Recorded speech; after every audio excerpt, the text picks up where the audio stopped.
Welcome to the Township of Whitewater Region's regular council meeting for Wednesday, November 15th at 4:45 p.m.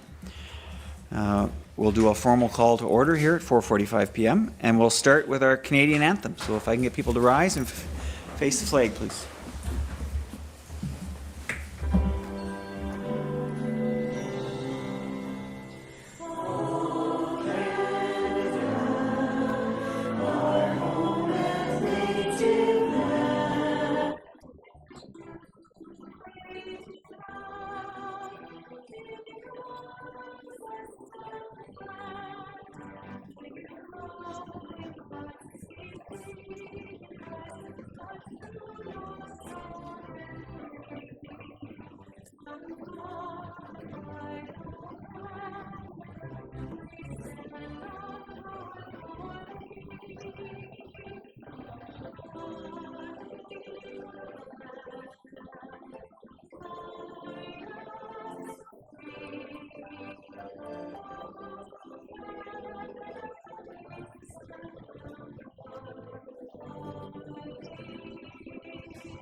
Please be seated.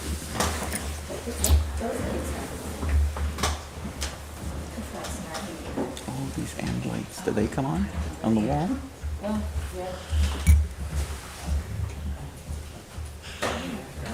Excellent. A slight adjustment to the lighting, thank you. The next item is our land acknowledgement. As we gather, we would like to acknowledge on behalf of Council and our community that we are meeting on the traditional territory of the Algonquin people. We would like to thank the Algonquin people and express our respect and support for their rich history, and we are extremely grateful for their many and continued displays of friendship. We also thank all the generations of people who have taken care of this land for thousands of years. Excellent. And just before we move on past that, I'll just recognize that we are short 2 members of council tonight. They just were unable to come due to other conflicts and illness, but we still have quorum. Good. Clerk is confirmed. So the next item on the agenda is the adoption of our agenda. The recommendation is that the Council of the Township of Whitewater Region approve the November 15th, 2023 agenda. Can I get a mover and a seconder, please? Moved by the Deputy Mayor, seconded by Councillor Moore. Is there any changes or amendments that you'd like to make to the agenda? Seeing none, we'll call for a vote. All those in favor? And it's carried. Adoption of minutes is the next item. The recommendation is that the Council of the Township of Whitewater Region approve the November 1st, 2023 minutes. A mover and a seconder, please. Moved by Councillor Trim, seconded by Councillor Tabbert. Is there any errors or omissions noted in the minutes?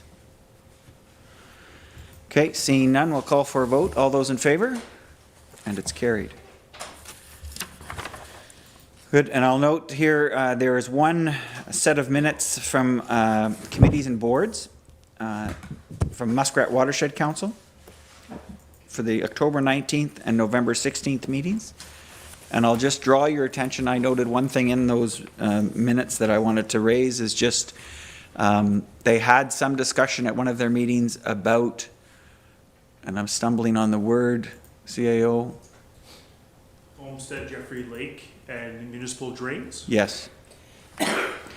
So if you have a chance or if you have questions about what was been included in those minutes, I just ask that you see the manager of public works or staff afterwards, just so you can bring yourselves up to speed with what they are considering at the Muskrat Watershed Council. Any other comments or notes from other members of council? Good. Seeing none, we'll move on. Disclosure of interest. Any disclosures for tonight's meeting? I see none, and we'll move on to presentations. So before what we have tonight scheduled is a presentation from Mr. John Purton on the tour to Whitewater and some of the proposals that he has. So Mr. Purton, the floor is yours. Thank you so much. Thank you so much. Do I need this? I guess I do. I'm here to talk to you about I call Project Cycle Whitewater. I'm with Tour de Whitewater.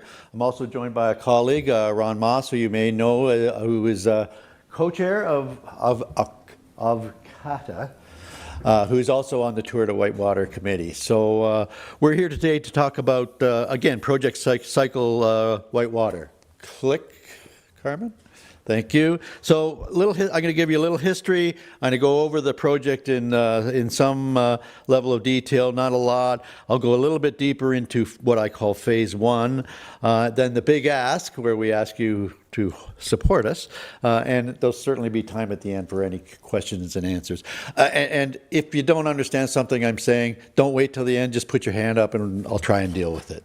Okay, click again there, Carmen. So a little history. Tour de Whitewater was founded in 2007. Our goals are to promote the Whitewater region as a great place to live, bringing people here, promoting local business, and also the outdoors and healthy living. And we've always wanted to promote Westmeath as a cycling destination. And we've always, in the past, talked about using our funds to support a Westmeath Active Living Center. And we would show people this picture, and other than that, we never really did anything. So now I'm really here to try and put some meat on that bones and take hopefully a positive step forward in that regard. Carmen, click. So again, we've had 4 rides since 2017. COVID kind of slowed us down. But in our this past summer, we had a ride with over 400 riders and managed to raise not quite $10,000, but very close to it. And so in total, we have a fund right now available to us of $20,000 that has been raised by Tour de Whitewater. And we're quite confident that we'll be able to continue to earn at that level as we move forward. And we're ready to apply those funds consistent with our goals and also, we hope, aligned with those goals of the township. And we call that Cycle Whitewater. Next slide, Carmen, please.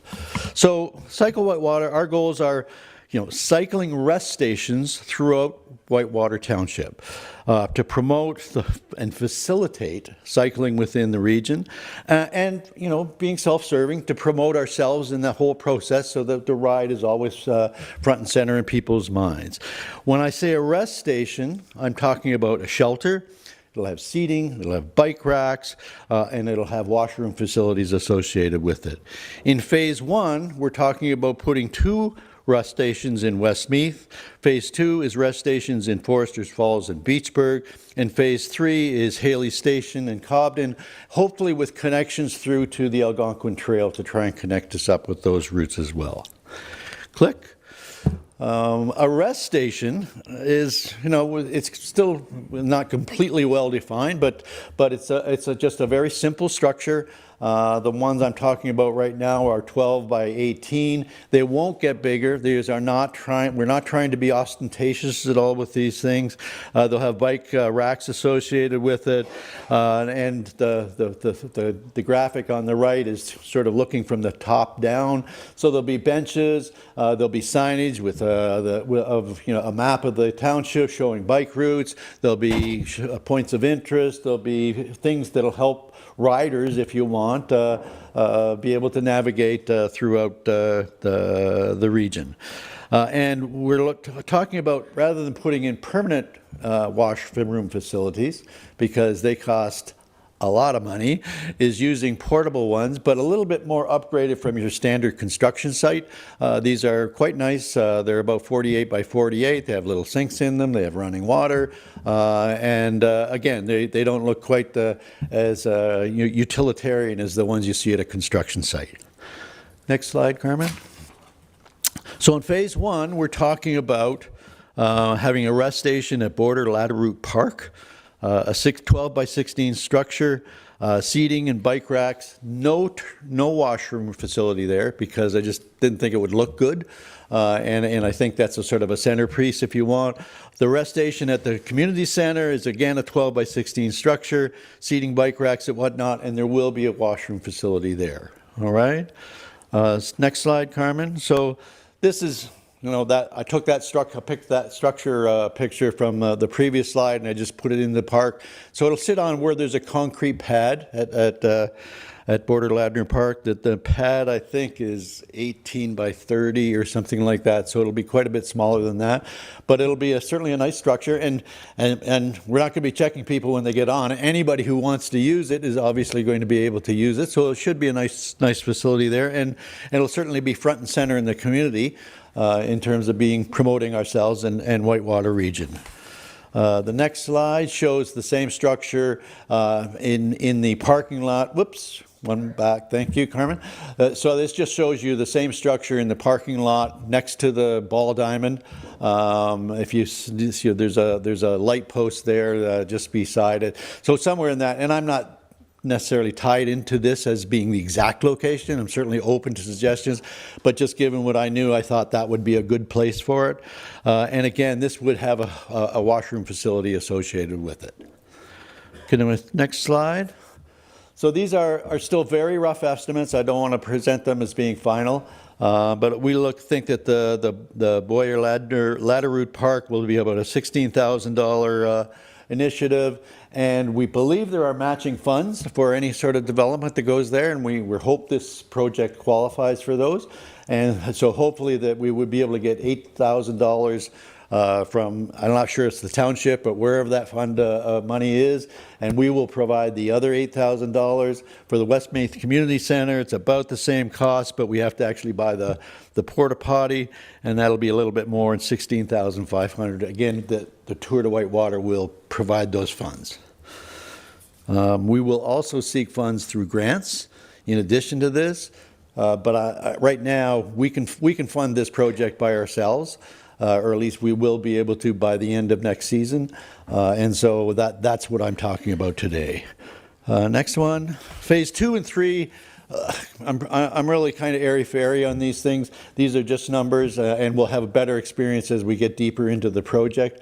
But certainly I think phase 2, which is Beachburg and Foresters Falls, will be a little bit more, and I'm only assuming that because of time passing between now and when we do it. And Haley Station and Cobden, we think there's going to need some work to be done to connect us to the Algonquin Trail, so we think that one will be probably more expensive again.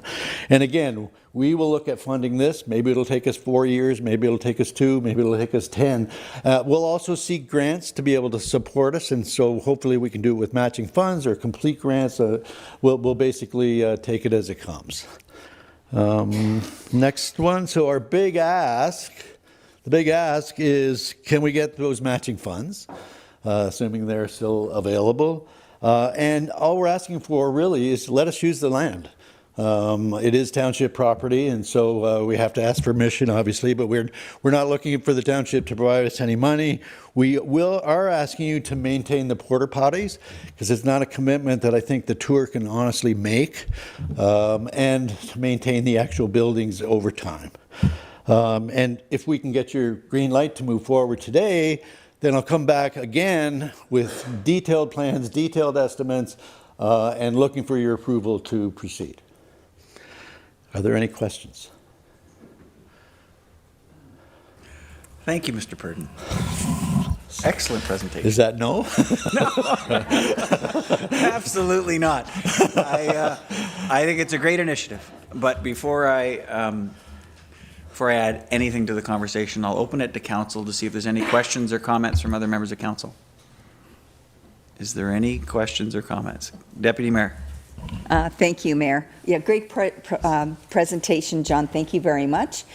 And this is a great initiative, and I think this is something that will definitely enhance the beauty of Westmeath, of even the other municipalities throughout. I think it's a great opportunity to promote healthy living, to promote. So I am definitely in favor of this. I would be very supportive. I think moving forward, you have a good thing going here, and so I just appreciate everything that you've done to date to get us this far. So thank you. Sure. Any other members of council? Yeah, Councillor Moore. Thank you for the presentation. This is a lot to ask for right at the right time where we're doing budget, so this is a good time. And I guess our next step then would be discuss this in budget deliberations. Is that where we're going to go, or to actually discuss budget deliberations right now is not on the agenda? So this will come up at another time, and I'm certainly in favor of everything you've suggested. Hopefully we can accommodate. Thank you. Councillor Trim? Yes, perhaps you could help me, Mr. Mayor. How much this matching funds idea? How much money has the township put in reserve for this?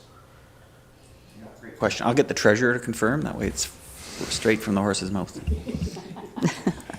Thank you. So right now, there's $10,000 that was put through our capital reinvestment reserve back in 2022 for that, and which was waiting for the matching funds to come from Westmeath to account for the full $20,000 the project was originally put for. So that's still sitting in our capital reinvestment reserve. Perfect. Good. Councillor Trim? If I may continue, I don't want to interfere, John, with the planning you've done. I would certainly love to see a structure in the Boyer Ladderoute Park that's the size of the cement pad, and not expect the Tour de Whitewater to put in any more money than their $8,000 that they've budgeted. And so if there was still some money left in the fund, I would be interested in increasing the size of the structure so that it covers the pad. I think because it's, even though Tour of Whitewater is doing this, as you quite correctly pointed out, it's going to be in a municipal park, and it's going to be for the whole community. So that's just the thought I had when you were making your presentation, and I hope that doesn't interfere too much with your plans.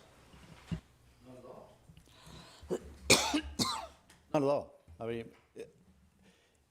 I don't think our requirement needs something that's 30 by 18, which is the size of that pad. Okay, I thought I had it in my notes, but I don't see it just offhand. And so, if the township would support us, we'd be glad to carry the ball. Do you know what I mean? In terms of designing it and doing all that sort of stuff. And I'm not necessarily looking for a budget commitment tonight. And again, I'm not looking for someone to anoint this right now, but I'm just trying to say, you know, if there's any no's out there, then tell us now. Okay, don't tell us in 3 months when we do a whole bunch of work. Good. Councillor Tabbert? Following up on Councillor Trim's suggestion, we could even, if you were looking for council to do something in the township, we could, have a covered pad, but then we could put like picnic table or benches inside there for people just to sit and enjoy. It wouldn't have to be for the whole Tour de Whitewater. Functions. Yeah. We could make it comfortable for anyone to go there and just have a seat under a covered pavilion of some sort. Perfect. Councillor Trim? And I'm thinking it would be really well used because what that parkette needs is some shade. People, and I'm including myself, go to Kenny's store for ice cream, and there's no shady place to eat it. So I'm thinking that it would be very well used, and a picnic table or benches that you've suggested would really, in that area, would be nice. Good. And Councillor Moore? Just one other thing, and I guess I'm looking at the manager of Public Works, how this would figure into students in the summertime with cleanup, garbage cans, and are we currently doing that now, or does it have to be put into the budget?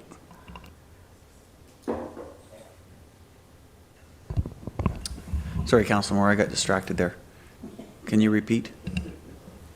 Is Boyer Park currently on our summer student program for cleanup, et cetera? And if we add this structure with the increase in garbage, et cetera, will that be handled by Public Works students? That's a great question. It is. Manager of Public Works. Yeah, I'll let maybe the CAO, as he manages the current department, 'cause I believe that it's the Parks and Rec department that actually manage that facility. Yeah, I would just say they're currently maintaining it by grass cutting. I don't think there's a garbage bin there now, but they likely visit the property weekly through the summer, or at least bi-weekly, so it would just require additional work when they're there, but nothing to any great extent, so I don't anticipate any additional cost for regular maintenance. Thanks. Last go, Deputy Mayor. Thank you.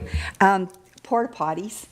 I'm just wondering, is your intent for like a porta potty that you would see at the fairs, like that type of thing? Or are you thinking more along the line like what we have at the Little Lakes, where it's a little more, what's your intent? If you look at the slide that's up there right now, it shows a picture of it, okay?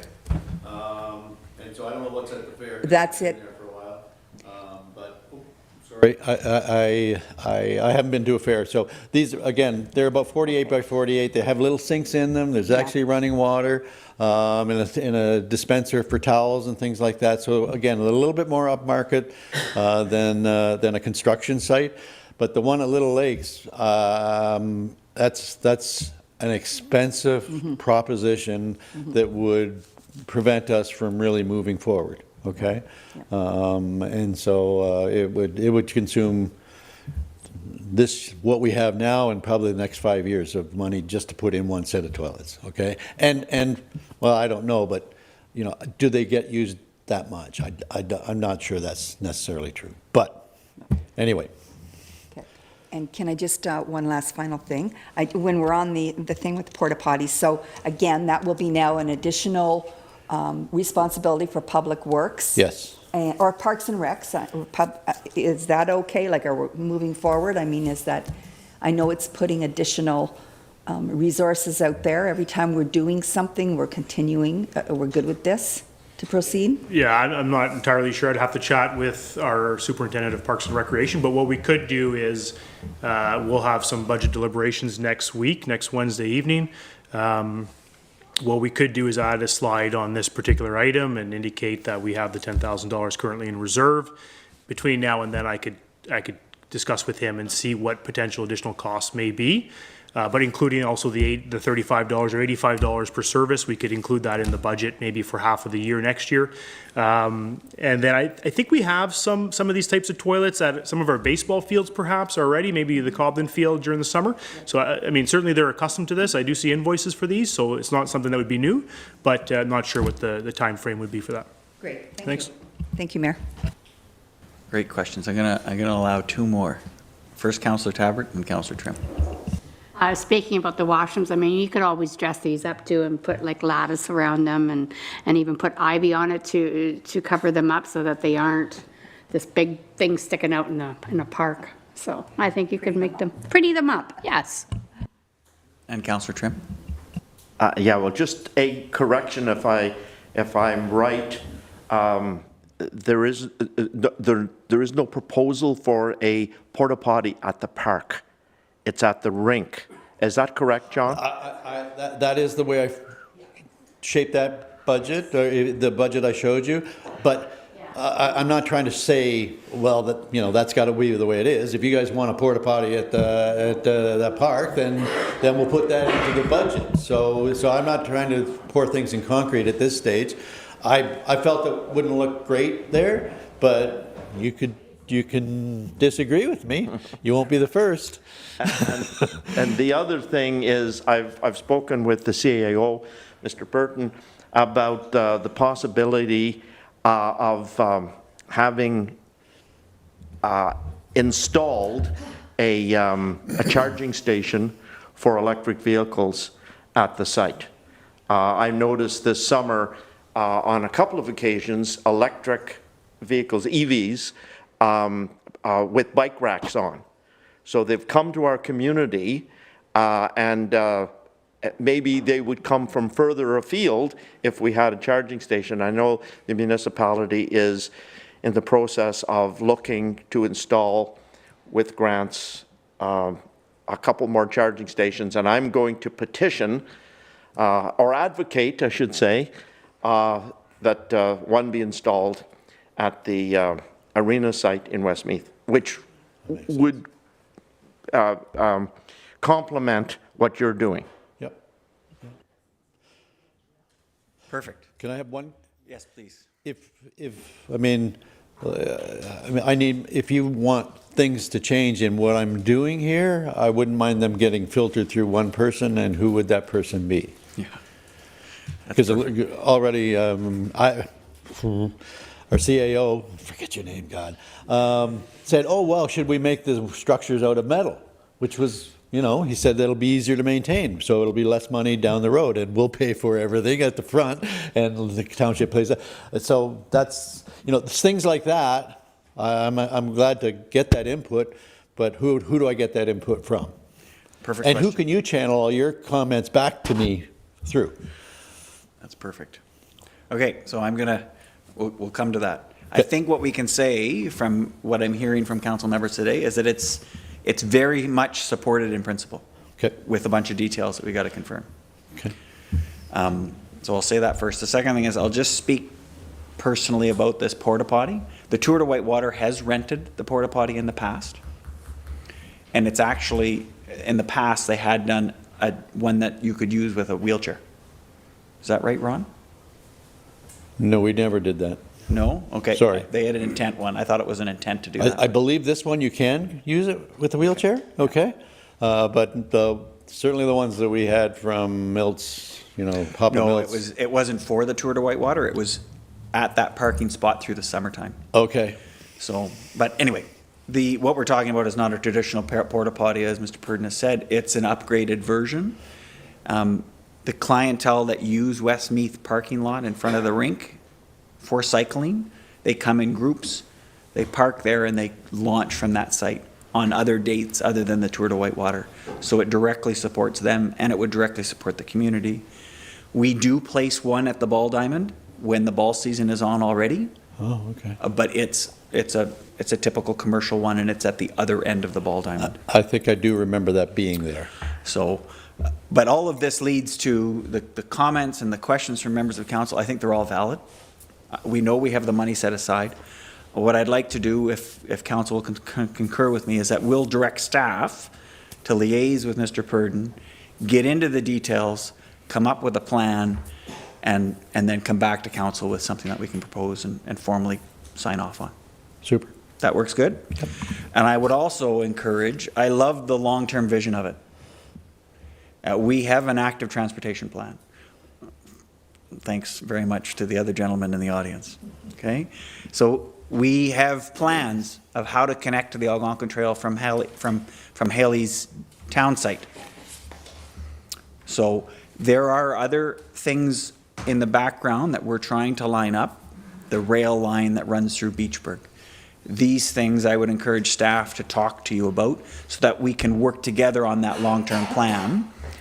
We can support you in your vision for Cycle Whitewater, and they can support our larger encompassing plans. Super. Fair? Yep, absolutely. Any other comments from staff before? The only one I was thinking was that for the stations along the Algonquin Trail, which is owned by the County of Renfrew, perhaps we could leverage some funds or support from them when we get to that phase of the project. Absolutely. Perfect, some great ideas. I think we've got it, a vision. So thank you so much for everything that you do for the community and taking the time tonight to approach council with this proposal. Thank you. Thank you so much. Have a good day. Yeah. Excellent. We won't be offended if you guys are leaving. Excellent, thank you. So good. Next item on the agenda is the mayor's address, and I have an address today that I'd like to share with members of council and those people that are watching. Over the past 2 weeks, I attended 13 events and meetings on behalf of council. I want to highlight a couple of those events I attended 3 Remembrance Days events held here in our community, and I know that there were others at the schools and proposed at our long-term care facilities. It makes me so proud to see how we honor our fallen throughout the community.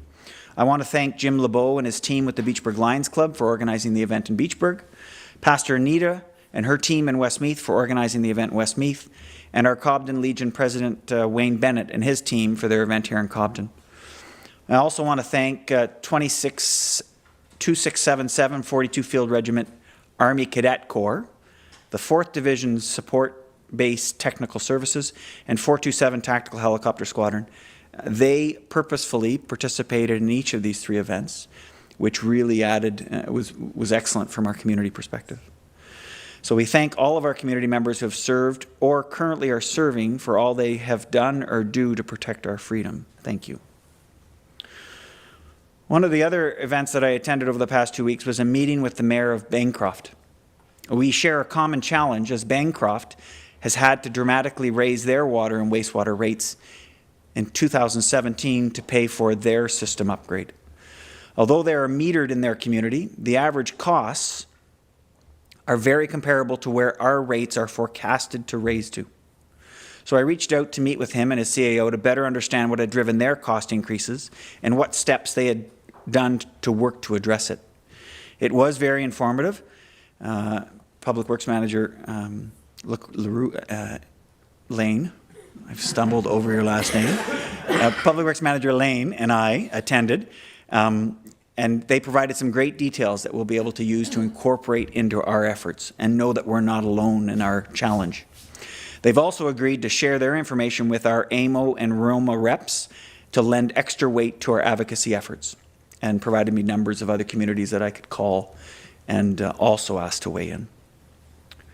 Council will continue to advocate and reach out to other communities in similar situations to us, and you will note later in the agenda that I've included our briefing note and letters that have been written to our MP, our MPP, our warden, FCM, AMO, and ROMA representatives. So you'll see everything's out there we're airing all of the dirty laundry as to where we are now, and we need help to go from there. Good. On another note, another one of our fall priorities is our 2024 budget. And a reminder that we did provide staff some direction back in October as to some of the limits we wanted them to work within. We asked for no more than a 1% increase in the operating budget, a 4.2% increase in the capital budget, and to find every savings possible for water and wastewater. We received the proposed budget at our last council meeting on November 1st, and we'll be reviewing it again on November 22nd.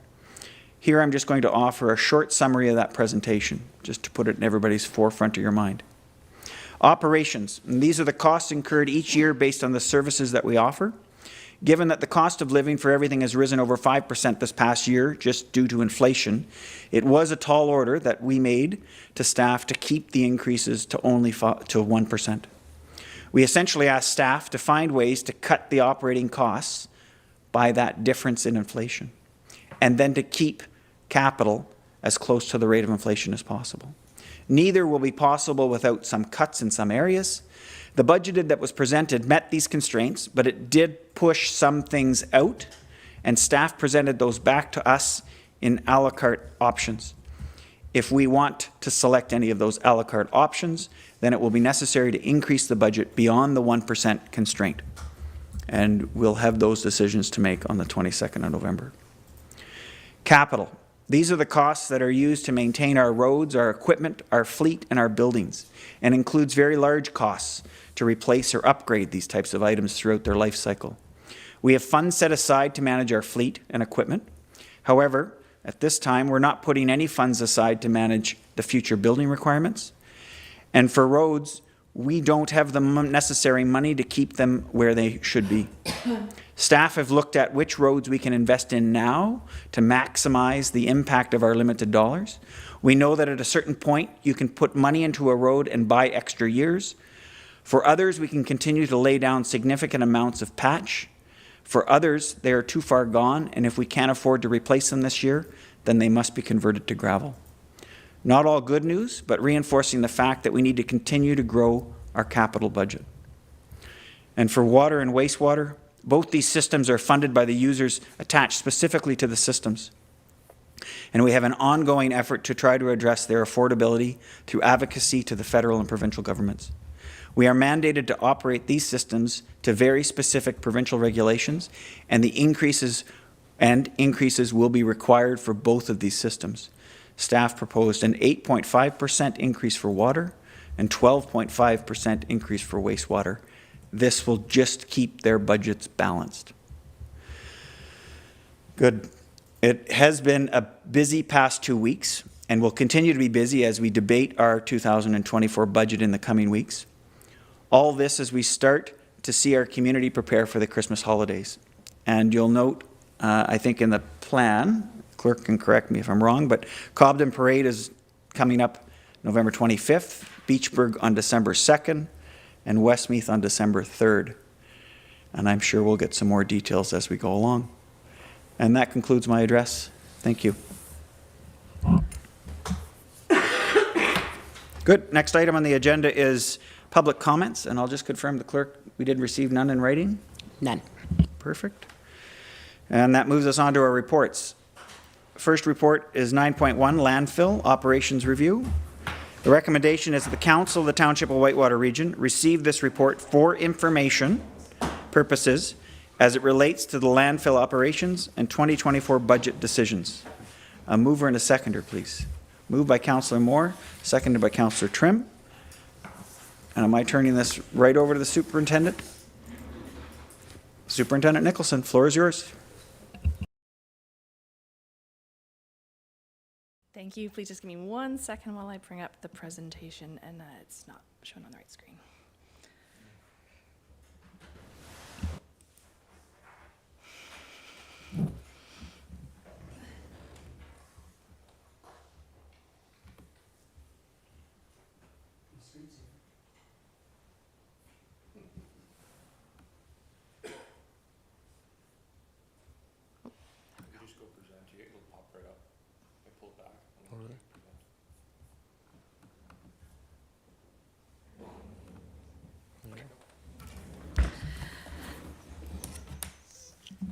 All right, thank you. Sorry for the little delay there.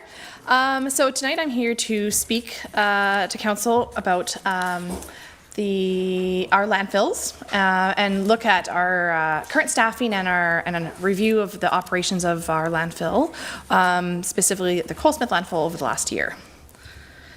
So there's a lot to cover tonight, and I will be as concise as possible, but I do want to make sure that we speak to some of each of these items as much as needed. So if there's anything throughout my presentation that you have a question on, I'll try and take some pauses throughout and give you guys a chance to ask questions, because like I said, there is a lot.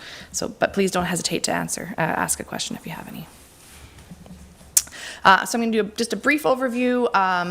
So the township does have, we actually own 3 landfills, the Cobden landfill, Westmeath, and Ross. And the Cobden and Westmeath landfills were closed, with the Ross landfill continuing to accept non-hazardous waste throughout the entire township. So the Cobden site, as I mentioned, it is closed, and it took its last load of waste in 2003 and was officially closed in 2009. The Westmeath site has a similar timeline in that it was closed in 2006. And our third site is our Ross landfill site, which is our current open site. So it is actually made up of a couple of different areas. So there's our active landfilling area in the sort of the teal colored box, as well as 2 CAS areas, contaminant attenuation zones, that are used to attenuate the contamination that comes out of the landfill in the groundwater, as well as some additional township-owned lands just to the, I guess it's the northeast of the site.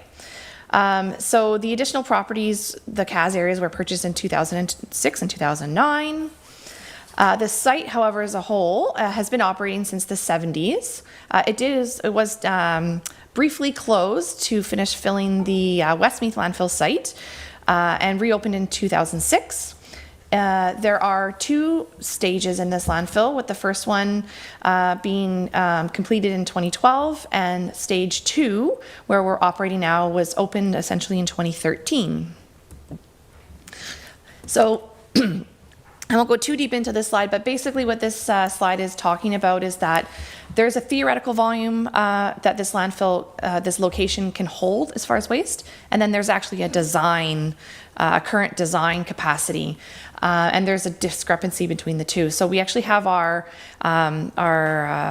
JP2G is actually in the process of redesigning our waste mound to actually account for this potential, this additional volume that that's not currently designed for. So our total potential volume to fill the landfill is about 400,000 cubic meters. So there's a quick little slide here. This just shows how our landfill has been used over the last 10 years or so. So the blue bars show our the total volume of our landfill, the Ross landfill, and then the little yellow spots on the bottom actually show what percentage of that total airspace is used over the year. The green bar also shows the projected landfill remaining life. So you can see, as we use up our airspace volume, the projected life goes down over time. So this is the same without the blue bar. So it's just sort of showing the annual airspace usage over the last number of years.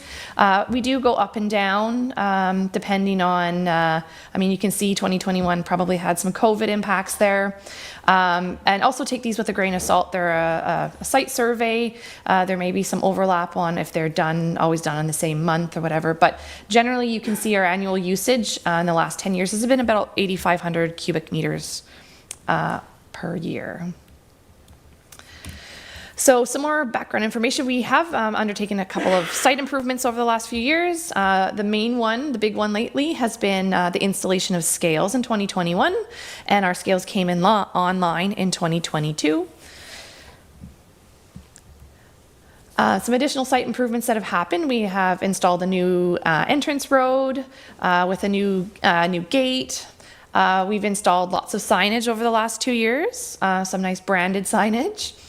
And the big one this year in 2023 has been the setup of our convenience depot.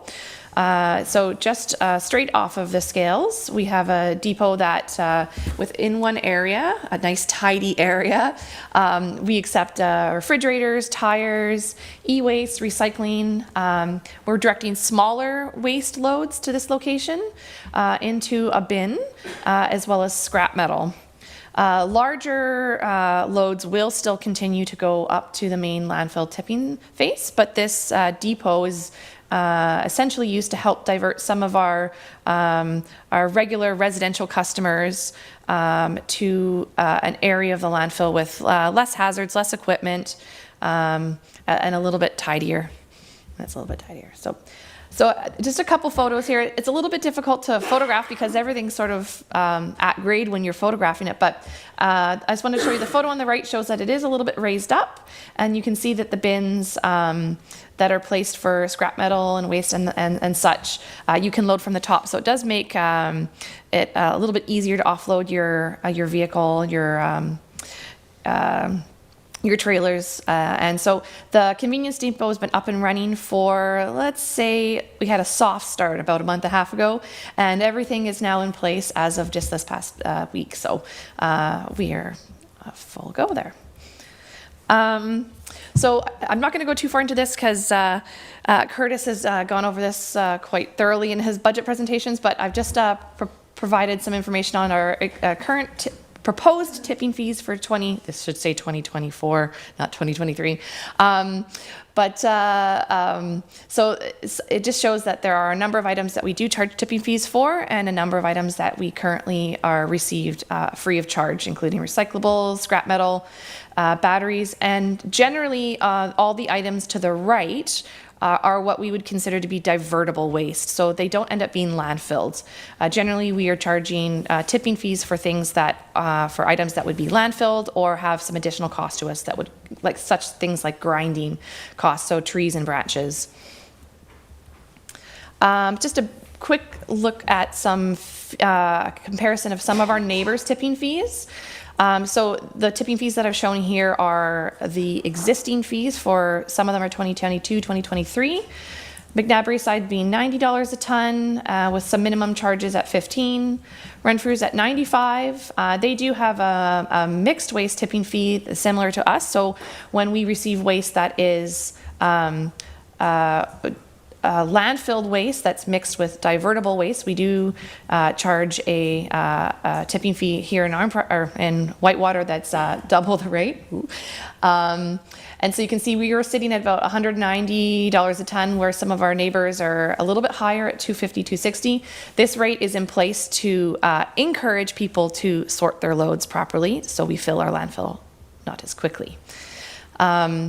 I've also included the City of Ottawa in here. I know we're a little bit farther away, but it does sort of show that the rates that we're seeing a little further south. And if we were to be looking, if our landfill were to be closed in the future, some of the things, the fees that we'd be looking at if we were starting to use alternate landfills south of us. So things to keep in mind there.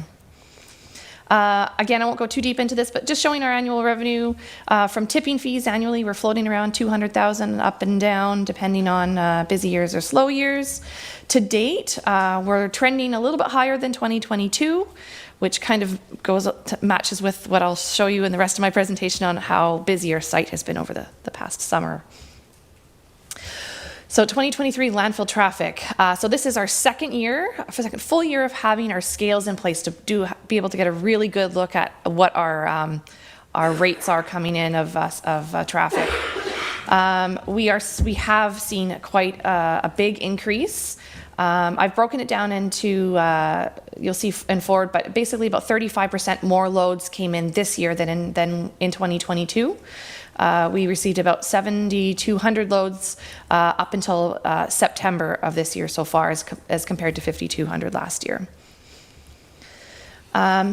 So here I've included a comparison between 2023 and 2022. So you can see that the number of loads, as I mentioned, with landfilled waste and diverted waste is up by about 35%. Landfilled waste alone by weight is increased by about 30% in 2022. We did see a little bit of a decrease in the amount of curbside garbage being collected, about a reduction of 3%. Sludge was up a fair number, but that is attributed to the fact that we are now diverting sludge to our landfill as opposed to sending off liquid waste to be treated at our neighboring wastewater facilities. So we can now do that in-house. So the solids go to our landfill. Leaf and yard waste had a huge jump this year. As you can expect, we had a very large ice storm that generated a lot of wood and brush. And that is likely the reason for these very large jump, up to 141% in just strictly number of loads and 247 by weight percent. So the increases in our landfill traffic, likely from the landfill waste perspective, could be attributed to the closure of the Ottawa Valley Waste Recovery Centre to Whitewater residents, which are a non-member municipality. It was pretty clear from the scale data that I could see that the Q1 traffic was very on par with the previous year, but in Q2, when Ottawa Valley closed to us, the filling rates, the number of loads shot up pretty high. We've had a little bit of population growth, so you could probably attribute some of that to it, but most likely it's the closure to the Ottawa Valley Waste Recovery. As I mentioned, there was a reduction in the curbside usage by a small amount, so that could also attribute to some of the increase that we saw of the strict number of loads coming in, the load counts. And as I mentioned, we had the ice storm, and as well, I just wanted to comment that we didn't have a huge a volume of waste come in from the flood debris. We did offer free vouchers to affected properties, and we only received 14 loads. So it was a rather small amount that was attributed to that. So we had some pretty high numbers with the number of loads per day. In January through September, we averaged about 95 loads per day. Our busiest months were in April and July with 135, 170, 37 loads respectively.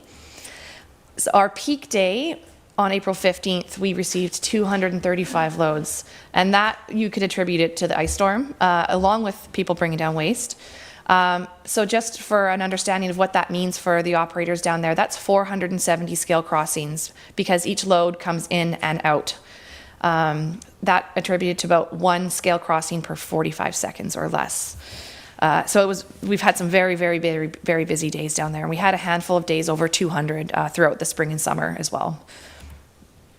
So some more background information. So the landfill is currently staffed by 1 full-time attendant at 35 hours per week and 1 part-time attendant at 14 hours per week. So the landfill facility operator is actually at the landfill about 28 hours per week. And the net of that 35 hours is 7 hours that they spend on facility maintenance changing light bulbs on town hall and doing minor things that we need some hands on and other township duties that he has.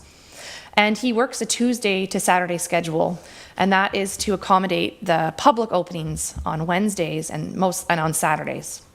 We also have a part-time attendant who works 13 hours per week and works Wednesdays and Saturdays, again to cover the public openings for the landfill.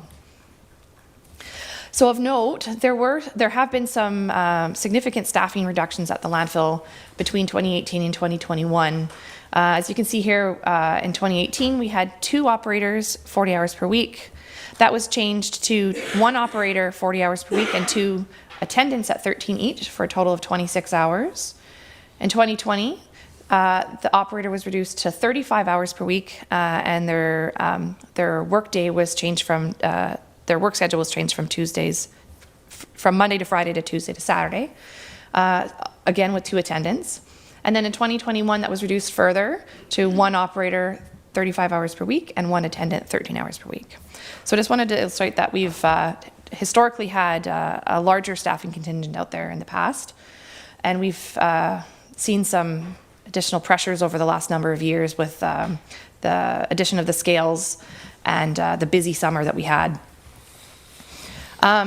So the primary tasks that the landfill attendants cover, they're covering waste 6 days per week. So we receive waste, curbside collection, Monday through Thursday, and we're open on Tuesdays and Saturdays with additional requested openings, sometimes on Thursdays and Fridays. So currently, we don't have staff available to cover waste on Mondays.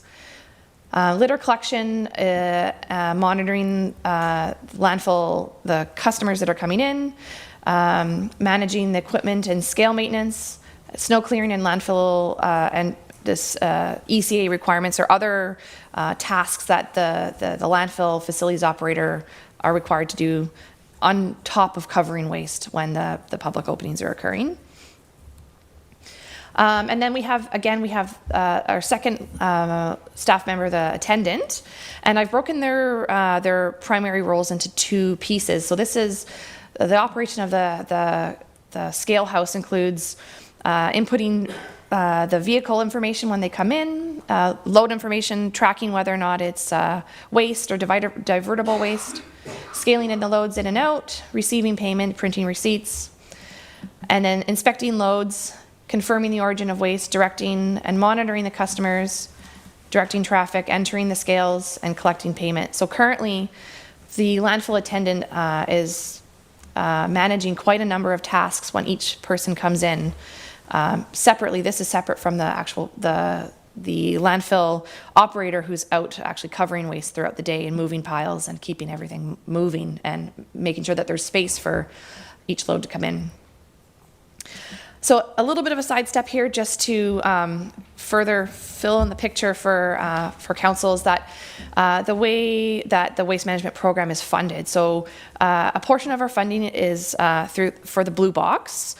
Stewardship Ontario, or SO, provides 50% of the costs to our waste management program for Blue Box funding, and that covers just the residential portion of the Blue Box program. In 2024, that funding is going to be about $210,000. That funding stops on June 30th of 2025 when we transition out of providing the Blue Box program. The Extended Producer Responsibility Program kicks in on July 1st. So we'll no longer be responsible for delivering Blue Box, but we'll also no longer be receiving the funding that comes along with it. It'll be the producer responsibility organizations, which are essentially the Pepsi Colas, the Cokes, the President's Choices of the world, are what are make up this producer responsibility organizations, and they will be the ones that are funding and delivering Blue Box to residential properties. Industrial, commercial, and institutional properties are not covered by the new EPR program, and they will not be under the main Blue Box program going forward. I will have some more information on that coming in 2024 because there's a lot to discuss there as well. So long story short, the whole curbside waste collection program, including garbage and recycling, costs about $642,000. In 2025, once we start to transition into EPR, those costs will go down to about $598,000. And in 2024, our waste management user fee, which funds the other 50% of the recycling costs and garbage collection costs, is proposed at $168 per user. So that includes, like I said, collection contracts, processing of Blue Box waste, disposal of waste, and approximately $50,000 being transferred to our waste management reserve. One thing that I'm letting you guys know about now is that in 2025, staff are going to be recommending that despite the fact that our the collection curbside costs are going down because of the Blue Box portion, we're recommending that the user fees actually remain unchanged. And that will help support our landfill initiatives, improvements that I'm going to discuss a little further in the presentation. So staff are, in 2023, our current staffing level on public opening days are that there's 2 operators, and generally we have them from September to April. We have the operator and the attendant is what we're funded for. And then May to August, we add in the summer student so that there's another body in the scale house. Landfill traffic during the 2023 spring and summer months was very high. It was too high for a single person to accurately, efficiently, and safely manage the scale house. And in the spring and summer and early fall days, it really does require 2 people to run that scale house, in addition to the 1 operator running the equipment. Now, that would mean that that doesn't allow for anybody to take any days off. So in 2023, we actually required 320 additional staffing hours over and above the 2 budgeted landfill positions. Those hours were filled by Public Works roads crews at overtime rates. Our Public Works summer student this year was dedicated 2 days a week to helping fill that need, and our casual landfill attendant. So like I said, it was needed to accommodate those really high levels of site traffic, especially on Saturdays, and leave requests. And of note, our landfill, the primary landfill operator, did not take leave during this period. It was not able to. So I've sort of started to frame up, there have been a number of challenges. Curbside waste is collected Monday through Thursday, however, and sludge is delivered to the landfill Mondays through Fridays. But our operator works Tuesdays to Saturdays. So receiving waste on Mondays, which we currently do, has been challenging with our current staffing levels. And of note, The Ministry of Environment does require that we cover nightly after we receive any waste. Previously, we had some arrangement in place with our curbside collector to hold waste on the trucks when they could. However, it's proven to be very problematic in that things happen like winter freezing, you can't get the waste out. So it hasn't been a reliable option for us for managing that Monday waste. Just a quick thing here. So the landfill public openings are open about 6 hours a day on Wednesdays and Saturdays. Our landfill operators are there 7 hours, so it doesn't leave them a lot of time to actually cover waste. There's no dedicated staff member, another alternate staff member who can operate the heavy equipment to be able to cover that waste while the operator is gone in addition. So staff are proposing that warrants, the pressures we've seen warrant an increase due to the staff, the site traffic, the fact that we have a regulatory requirement to cover waste 6 days per week, not 5. There is a definite increase in the workload to operate scales as opposed to the way we operated previously. We have 2 interactions with customers entering and exiting the scales, where previously it was only while they were entering. We have a statutory requirement to ensure that all of our staff take appropriate breaks or allotted sick days and can take their annual leave allotments. One thing that we'd like to suggest is that there is a need to provide staff sufficient time to cover at the end of the night. We are doing it, but it could be done better. And the better we cover, the better we can conserve our landfill space for future use. So we are proposing that the landfill is staffed going forward in 2024 with 2 full-time operators and then the 1 part-time landfill attendant at 14 hours per week, not 13, in addition to keeping on the summer student during the summer hours. I could go into a lot of detail here, but essentially we'll have this additional man hours if we have this full-time attendant. We really need about 959 hours to cover off those really basic things, covering a Monday's vacation and reducing landfill lineups. There'll be a bit of surplus in that position, and between both both operators could put some more time into facility maintenance, other landfill tasks that we could be doing better, like optimizing how well we compact waste, maintaining our equipment, health and safety related duties, and just general housekeeping.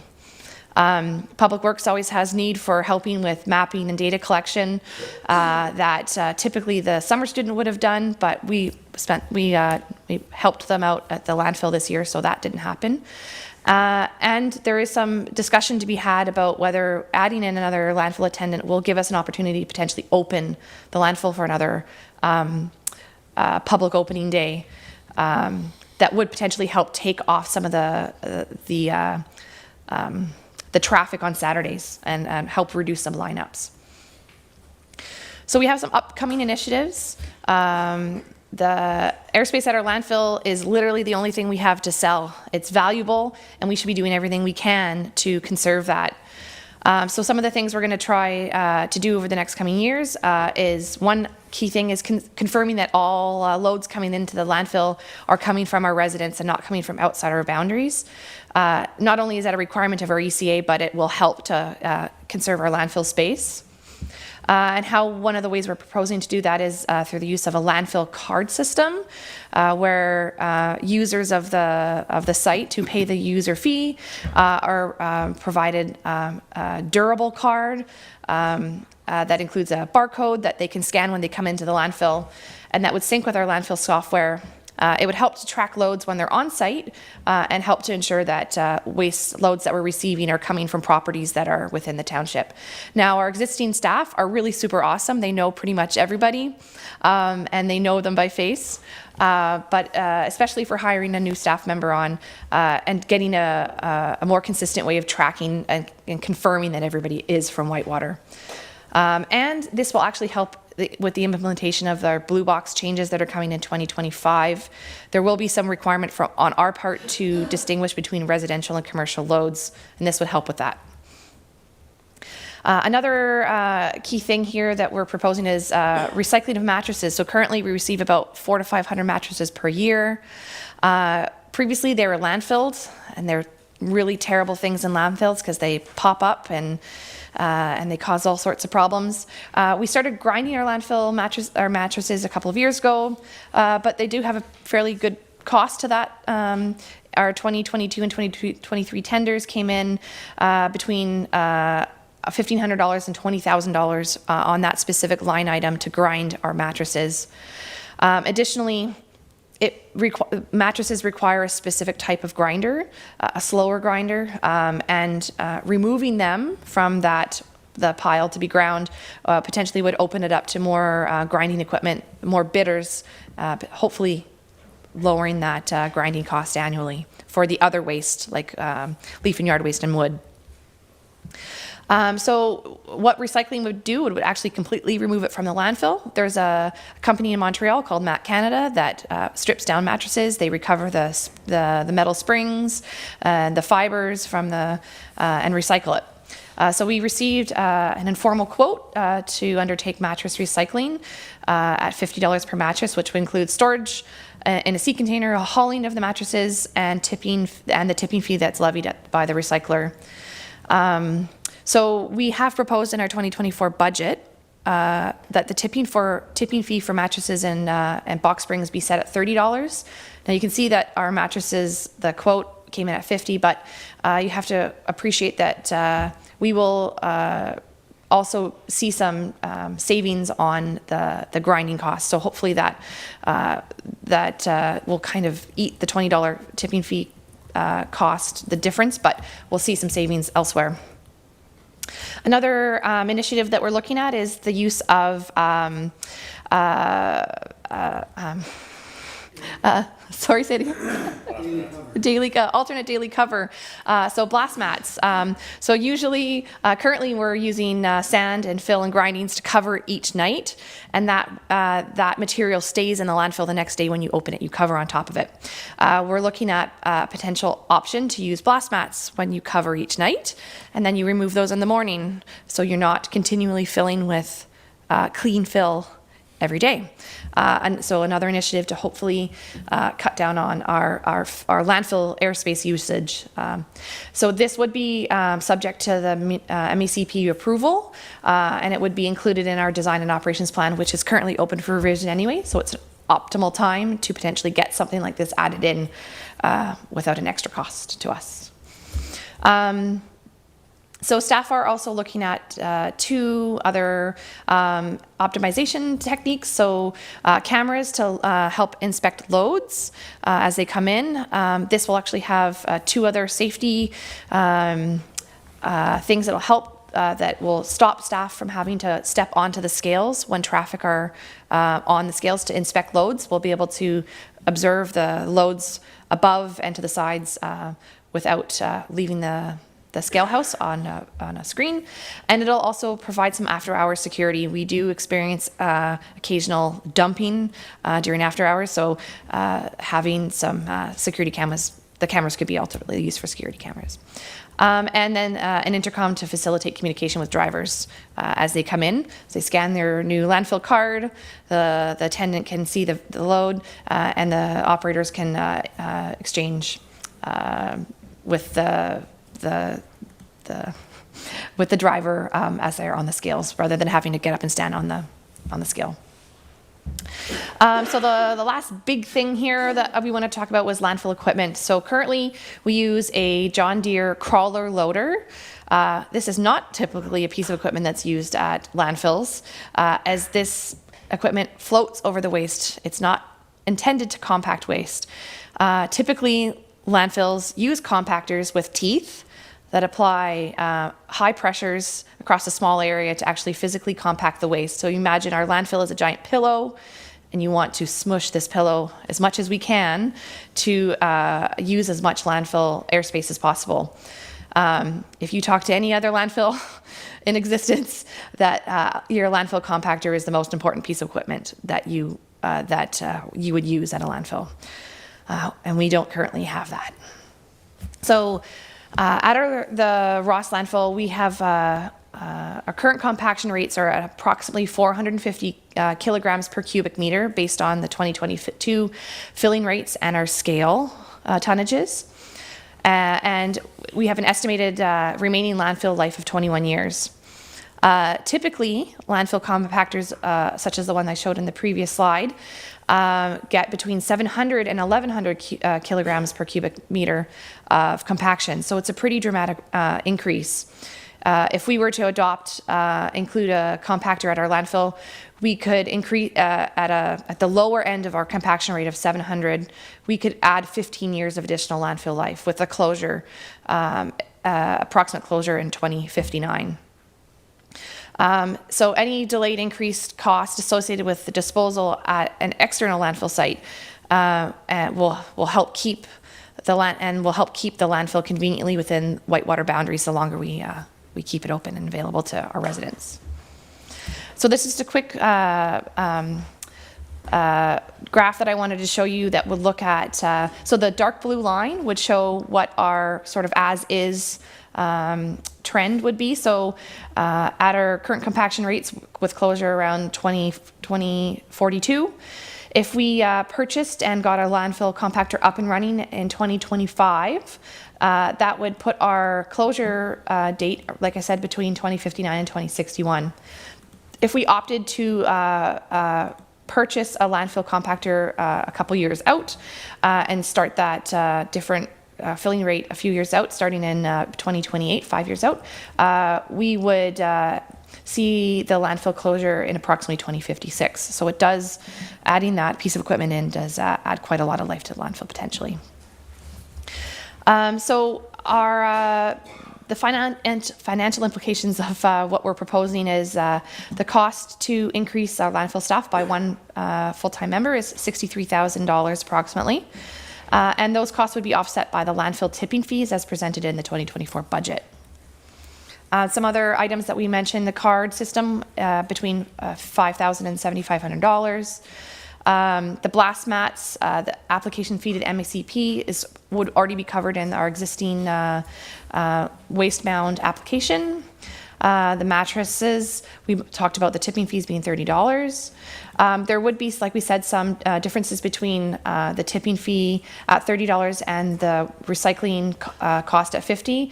The difference being about $9,200, but we're hoping that any savings from the grinding contract would cover that off. As far as the capital budget goes, the 2024 draft budget includes capital requests for landfill improvements in the amount of $60,000 funded by the Waste Management Reserve. That would include the actual blast mat purchase, fencing and gates, waste bins for the depot area, and cameras and the intercom system. So staff, again, are recommending that in 2025, we look at the purchase of the landfill compactor. Staff have received a quote for a new compactor at approximately $1 million.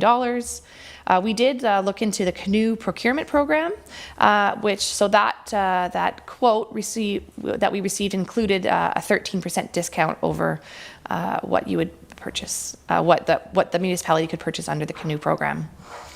We did also look at, we got some quotations for leasing options, and we have investigated used options. However, at this time, we're recommending that we are purchasing a new landfill compactor. So just of note that if we did receive approval from council to undertake this purchase, that if we ordered it in 2024, we wouldn't actually receive it until fall of 2024. It's about a 9-month wait. So the first debenture payment wouldn't actually come until 2025. So we're proposing that this would be included in the 2025 budget, but we're talking about it now because we would need to order it in 2024.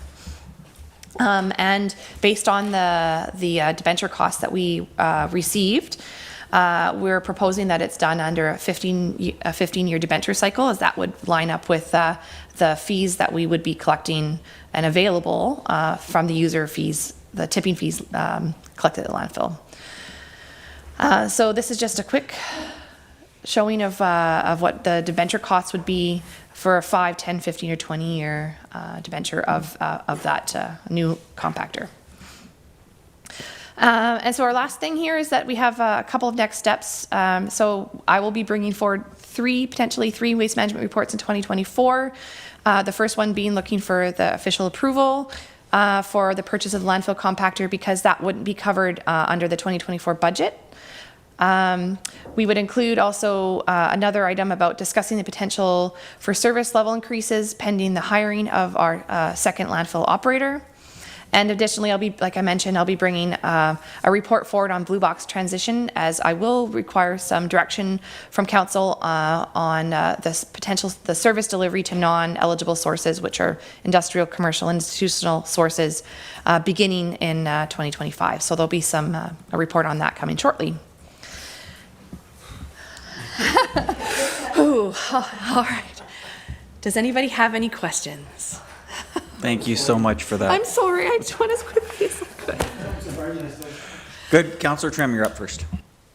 Not a question, just a comment. I believe that when you listed the items that are free to dispose at the landfill site, you mentioned tires, but I think also tires with rims. Yes, there's no distinction between the two anymore. Okay. Yes.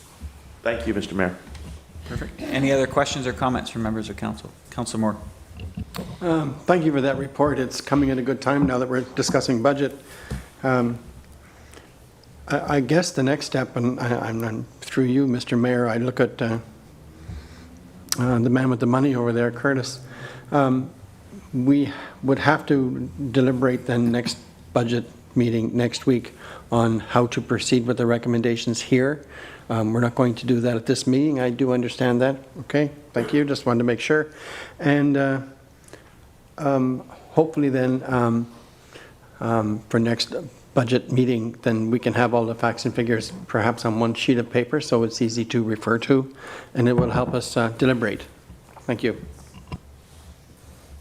Good. Any other questions? Deputy Mayor. Thank you. I'm just trying to understand the process of this compactor, Deanna. So is this something you would do every time, like daily? This compactor will be used every day? Yeah, so the compactor would be used to compact waste as it's coming in. Okay. And potentially to compact cover at the end of the day. So yeah, it is something that is used throughout the day as waste is coming in. Okay. Yep. Thank you. And I just want to make a comment regarding the mattresses. That was a great initiative. Have we started that program with Matt Canada yet, or is it something that we're hoping to do, or? Yeah, so we would be hoping that council would be supportive of the initiative through the budget, and we would start it as soon as we can. Yeah, well, I think it's a great initiative. I would certainly support that. That is an excellent initiative, so thank you for doing that. And I think right now that's all I can think of, but I may have more. Thanks. Great. Any other? Councillor Tabbert. I have a few questions. Why are there so many loads going into the landfill? I mean, we have curbside pickup. So why, I mean, you're getting, I didn't write the number down, but quite a few loads. Like, do we know why there's that many? To guess, but maybe Superintendent could give us some indication of what she thinks the reason is. So you have, it's coming in from two sources essentially. So the first would be our residential sources, and one could suggest that many people like to visit the landfill because it's part of their routine. We do see lots of regulars who come in with small amounts, and it's just part of what they do. We do also see commercial loads coming in, and as mentioned, the fact that Ottawa Valley Waste has closed to us has driven up those loads. And then you would simply get people who are moving, who are doing renovations of their homes, odd things. Everybody accumulates large, bulky items that you can't put out curbside. So that's the thing about a curbside collection program, is that it's only available for things that fit in a bag. They can't poke out, they can't be sharp. So if you have that sort of waste, that's what would be coming in to the landfill directly. So you said that commercial people come in, so do we not have commercial pickup in Whitewater? So meaning like private haulers. I'm not sure that I should name drop, but there's a number of private haulers in town that do collections for businesses, like restaurants, anybody that has a dumpster in their back parking lot, because they maybe have more than 2 bags per week.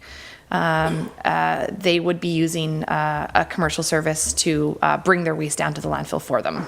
Okay. And so are you saying, and this is the first time I'm hearing this, that there will be no blue box pickup come June? No, there will still be blue box collection. We, as the municipality, will just not be the ones delivering it. And would be July of 2025. So the blue box program will be fully in place for residential customers. The program will no longer be is not provided to commercial businesses and such.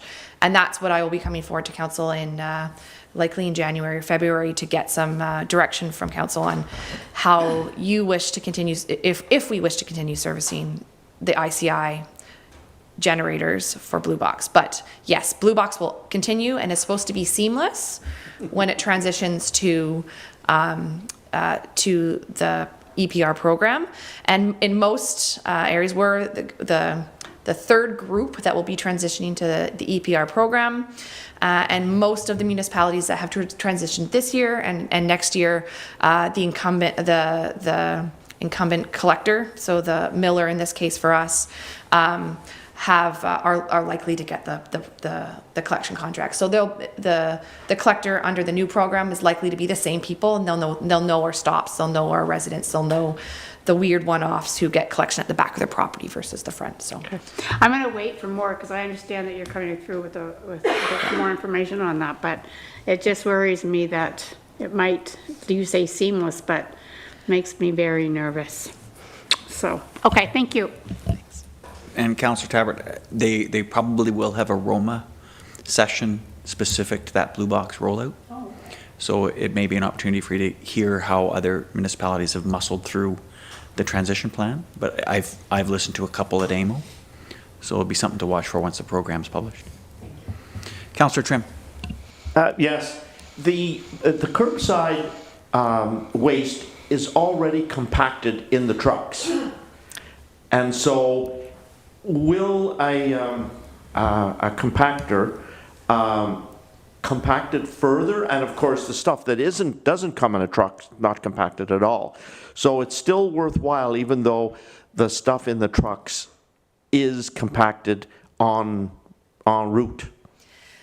Yes, so there definitely is further compaction completed by the compactor. And as I mentioned, staff took a look at our existing tonnage, the tonnage from the scale that we knew from 2022, and the actual waste mound survey, and we can and that gives us a look at what our compaction rate is, and we can see what our compaction rate is versus what we know a landfill operating at a good efficiency rate gets. And again, so typically you'd be looking for 750 and higher compaction rates, and we're at the 450 range. So we definitely know that there's work to be done, and that the landfill compactor would aid in that for sure. It's Councillor Tabbert. I just had one more question. I should have looked at my list. And this seems kind of silly, but I'm not sure I understand what you said when you sell airspace. Do we sell? What do you mean selling airspace? So essentially what we have at a landfill is when you bring in garbage, we have our landfill has a fillable area. It is airspace. And when you come in and deposit your waste, there's a tipping fee associated with it. Every ounce of that airspace is what we are selling. Every time you fill that void with garbage waste, is what we are selling to our residents or offering to our residents as a resource. So that is essentially the only thing that we have there as a resource. That clarified things. Think of it more of it as an expression. There's only so much space available, and every time we put trash in it or waste, we lose it. So I guess another way to put it is if you can envision a mattress, is it's full of air. It's not something that is, it takes up a large area, but has a big void in it. The better we do at compacting that, taking that air, that void away, rather than filling it with one mattress, we can fill it with 3 mattresses. So the more you compact it, that same 1 cubic meter piece, rather than getting 1 load in that's not compacted, you could potentially sell 5 loads in if you compact it right. So the better you compact it, the more waste you can physically fit in it. I guess I got confused when you said the only thing we have to sell is airspace, but you aren't selling the airspace. Because I was thinking, I don't know what I was envisioning here, but I'm not sure I understand. Like, I know what you're saying, but I think saying selling the airspace, because I guess I incorporate it with airplanes. I mean, only so many airplanes can go over an airspace, and it's sold that way. So when I'm thinking of people coming in to buy our airspace, I don't. So, anyways. So maybe it's volume. There's only so much volume that we can. Yeah. Sorry, that's landfill language, perhaps. Any other questions? Good. I'm going to make a couple comments. And oh, sorry. Did your hand go up? Yeah. Please, Deputy Mayor, you go first. Sorry, thanks, Mayor. Just one final thought here, and it is a thought. So, small loads that are coming in, the people that are coming in to a visit and have a coffee and see the neighbor next door, at this point in time, how much do they pay? They pay that small little amount in a load? So so we have a tipping fee, which Yes. we're proposing at $105 per ton. So if you bring in a load that's less than 200 kgs, so about, it's hard to equate to what it is, but the smaller loads, there is a minimum charge, which is $20 currently, and we're proposing it being $21. And so that is the same as the tipping fee. So if you brought in a really large load, you pay a dollar amount based on your weight. That $20 for 200 kgs is the same as that tipping fee, but there's just a point at which the scales aren't accurate. So anything below that, it's charged the minimum rate of $20. So they come in and they pay $20 to have their visit. If they're larger loads, we do still accept people, we still do charge per bag. If somebody comes in with 1 bag, Yeah. it's $5 per bag. So we do still get a handful of people where it's a $5 charge or a $10 charge. But most people coming in with a small trailer, it's about $20. Yeah. So people coming in with their trunk of their car. Yep. They're coming in with the trunk of their car, and that's Yep. all they have is the trunk of their car Yep. that they could have picked up at curbside. Am I correct on that? But again, a lot of that waste would be bulkier. It might be somebody took down some old blinds off of their windows that don't fit in a bag that would poke out. So you might get bulkier items that wouldn't be collected, that could not be collected Gotcha. curbside. So yeah, you do get some people just bringing down their regular bag of household garbage, but a lot of it would also be odd things, or they have tire in their load as well, or that sort of thing. Because there was a time we used to have that kind of a pickup. We would do it in the spring and we would do it in the fall.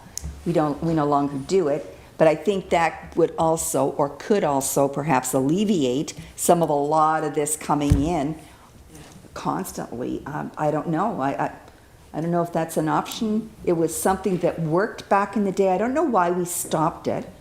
Yeah, Mike, or Councillor Moore, you're right. It was money, but what's it costing us now? Maybe we have to look at that again, and if it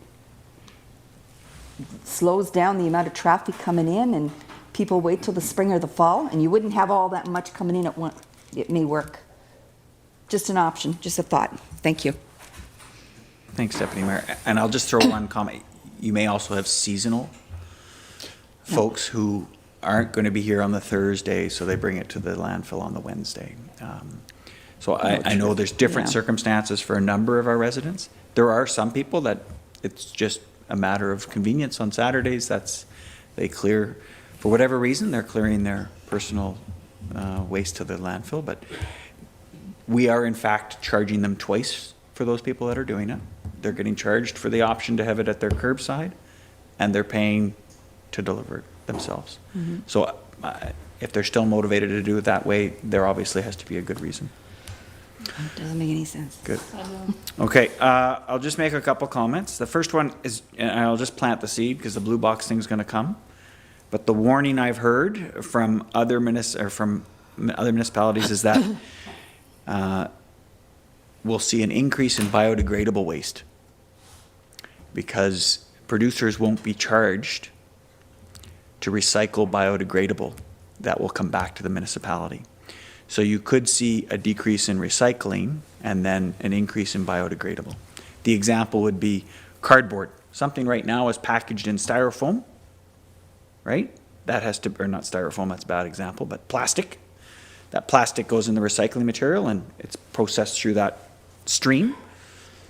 If the Sony has to now pay for that plastic to be put around that product and try to collect it, they'll just change it to cardboard, and cardboard gets handled by the municipalities through the waste stream. Or not cardboard. I'm using bad examples, but I've had this conversation before, but this was a concern, that they'll go to biodegradable product that bypasses them having to charge at the sale of an item. Anyway, we don't need to get into it, but just when it comes up later, this I've heard from other municipalities. Ooh, I went down the wrong path there. Okay. Mattresses. I'm just curious why, if mattresses are concerned for every landfill, why aren't they included in the same way and the mattress seller is charging a fee like they do for tires? Any idea?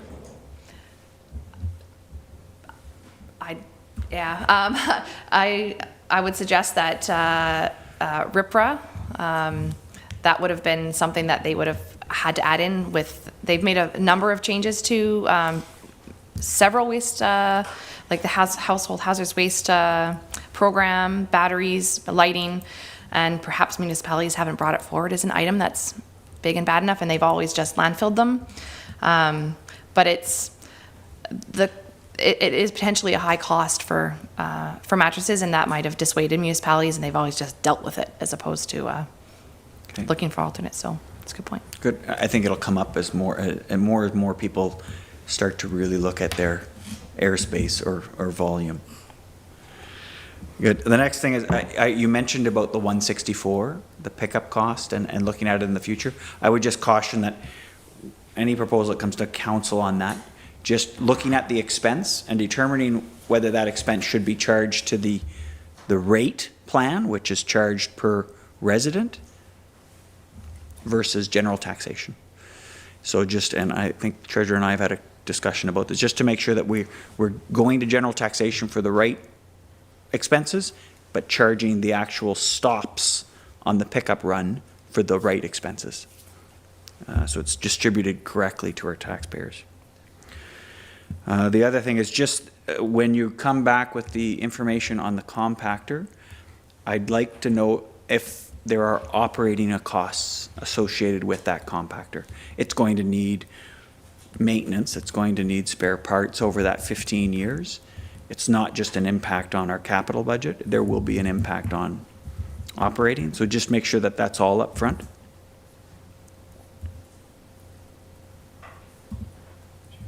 Good. And the last one is more theoretical. Can you go back to your graph?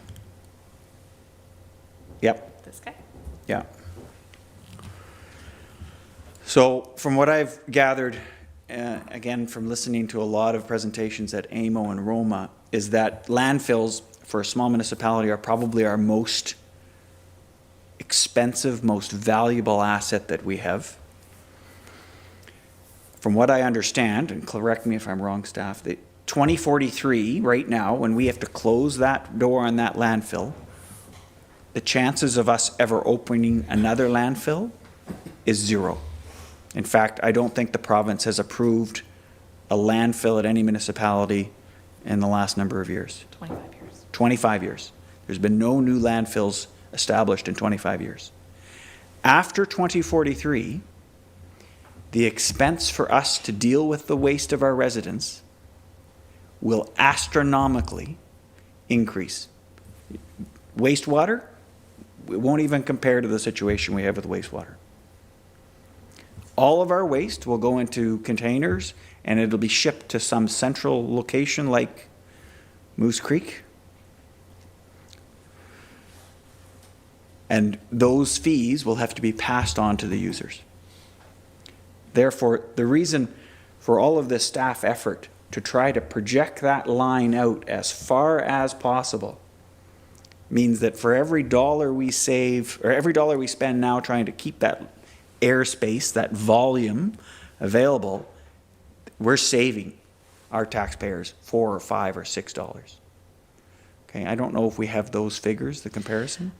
So I started to look into that exact thing yesterday, and I did reach out to an operator of a transfer station in Beckwith that currently hauls to Moose Creek, and we're discussing sort of what the cost to us would be to do that. So we essentially would pay them a tipping fee if we got our waste hauled to Beckwith, and then from Beckwith to Moose Creek, we would pay currently between $125 and $170 a ton just to take our waste there, and that would be the curbside collected waste.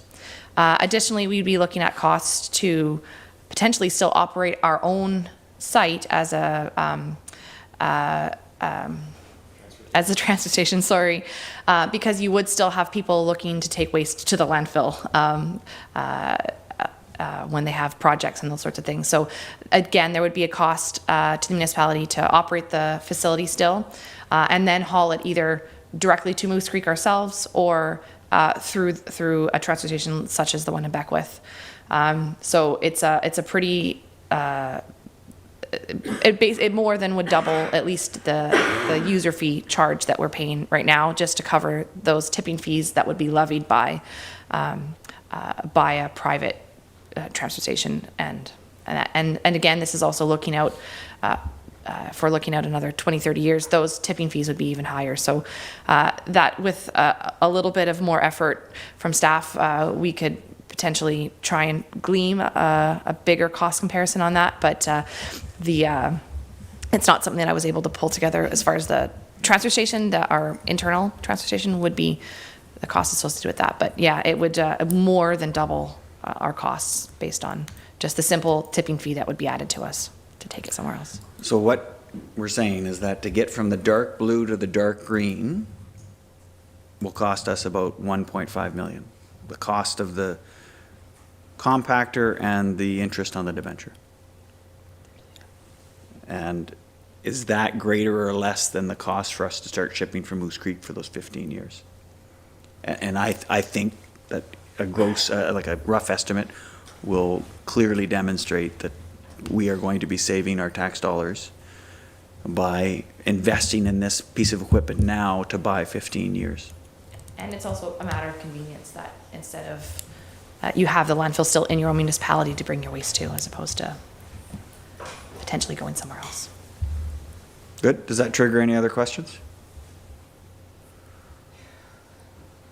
No? Good. If there's no other questions, thank you so much for a very in-depth and well-done presentation. It's important to put everything on the floor so that we can appreciate what those impacts are and look forward. I'll just remind council that the recommendation was to receive this report at this time. So subsequently, we will be discussing and making decisions on the budget proposals that were included in this report. If there are no other questions, I will call for a vote. All those in favor? And it's carried. And what I'd like to propose is a short bio break recess, and we'll get back started at 6:30, please.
Welcome back to the Township of Whitewater Region's regular council meeting for November 15th. We'll recommence here at 6:30 p.m. Next item on the agenda is our 2024 council meeting calendar, which we're just going to be handing out a copy here shortly. The recommendation is that the council of the Township of Whitewater Region approve the 2024 council meeting calendar. And a mover and a seconder, please. Moved by Councillor Moore, seconded by the Deputy Mayor. And we're just going to pause for a moment. Excellent. Floor is yours, Clerk.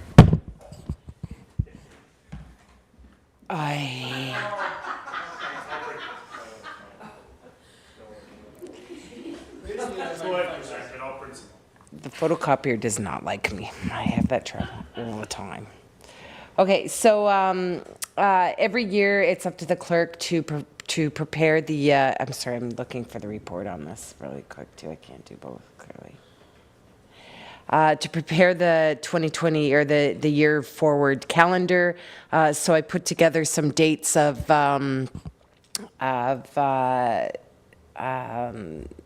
conferences, the Committee of Adjustment, tax and water due dates, and it also reflects the statutory holidays, civic holidays, and the all-day staff training, which will be October 24th of 2024.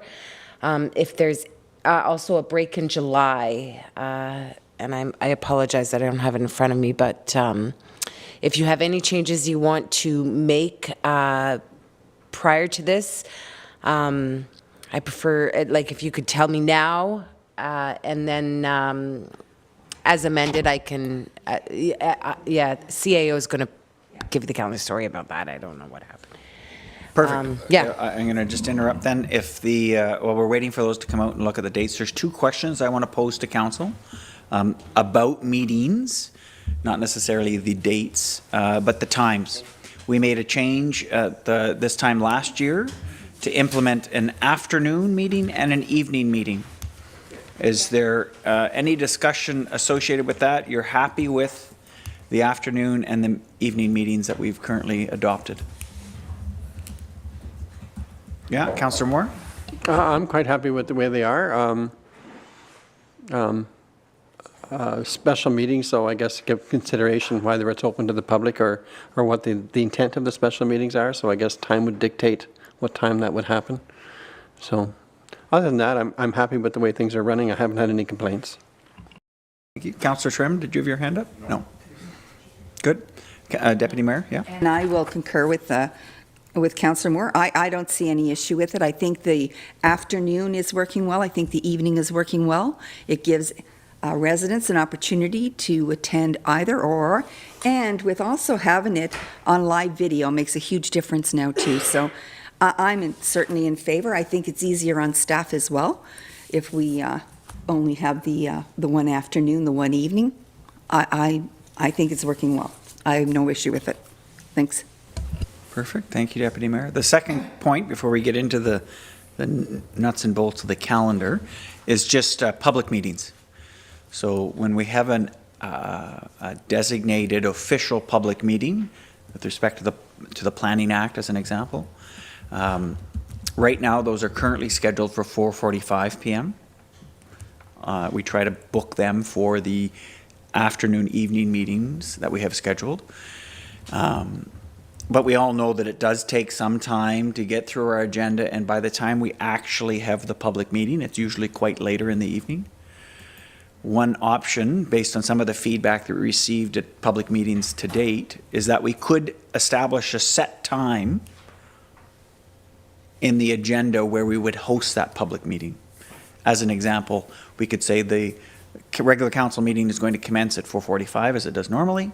The public meeting portion of that will commence at 6 p.m. And we would contain the regular meeting agenda as per normal. At 6 p.m. we'd pause the regular council meeting, do the public meeting, and then carry on with the regular council meeting if required. That way the public would have a consistent time that wasn't 4:45 when they know if we have a public meeting, it's going to be at 6 PM, as an example. Is there any feedback or comment related to that thought? Deputy Mayor. Thank you, Mayor. Yeah, I would agree with that. I think it, once again, it gives the opportunity, gives the public the opportunity to get home, maybe have a bite to eat and get here for a meeting at 6 o'clock. I don't know if even 6:30 would be too late to set that for even 6:30, and that really gives the residents a time to get home and get back here for 6:30. I don't know. 6 or 6:30. I think 6:30 would work well. Any other comments? No, I'll take that as general consensus. Yes? Any comments from staff with respect to that discussion? Yeah, I'd only, maybe 6 o'clock would be preferred, and we try that maybe for 12 months, on the basis that if the agenda is short, and we don't want to have to wait and have staff waiting around with no reports being presented if there's really only the public meeting till 6:30. So perhaps as a first try, we try for 6 and then see how it works out. And then maybe into 2025, we move to 6:30 if necessary. Thanks. Acknowledged. Yeah. Yeah, so the second note is we'll have to amend the procedural bylaw to make these notes. So we do have some meetings in December, so we could certainly make those adjustments. Perfect. We'll just take that as staff direction on that item, and subsequent formal approval by council will follow. Excellent. Good. Chair, Clerk, I'll give you back the floor to discuss the nuts and bolts, please. Okay, so I think CAO Purton mentioned to me that maybe January 3rd not to have that meeting, as it's just after the holidays and it might be a little tight. But other than that, every other month is water. February and April and October and December are tax due dates. The office, August, I did that again. August and October. I don't know. Curtis knows that one. Office closure dates are in purple. Proposed committee of adjustments usually fall on the third Thursday of every month, and that's usually the day after the second council meeting. So again, have a look at it. If you need to think it over for the next day or so, just let me know if you want to see any changes to it or anything added to it, and I will circulate the new calendar, say in a week's time. Mayor. Thanks. Where here are we closed in the summer for council? I can't make out if it's July or August.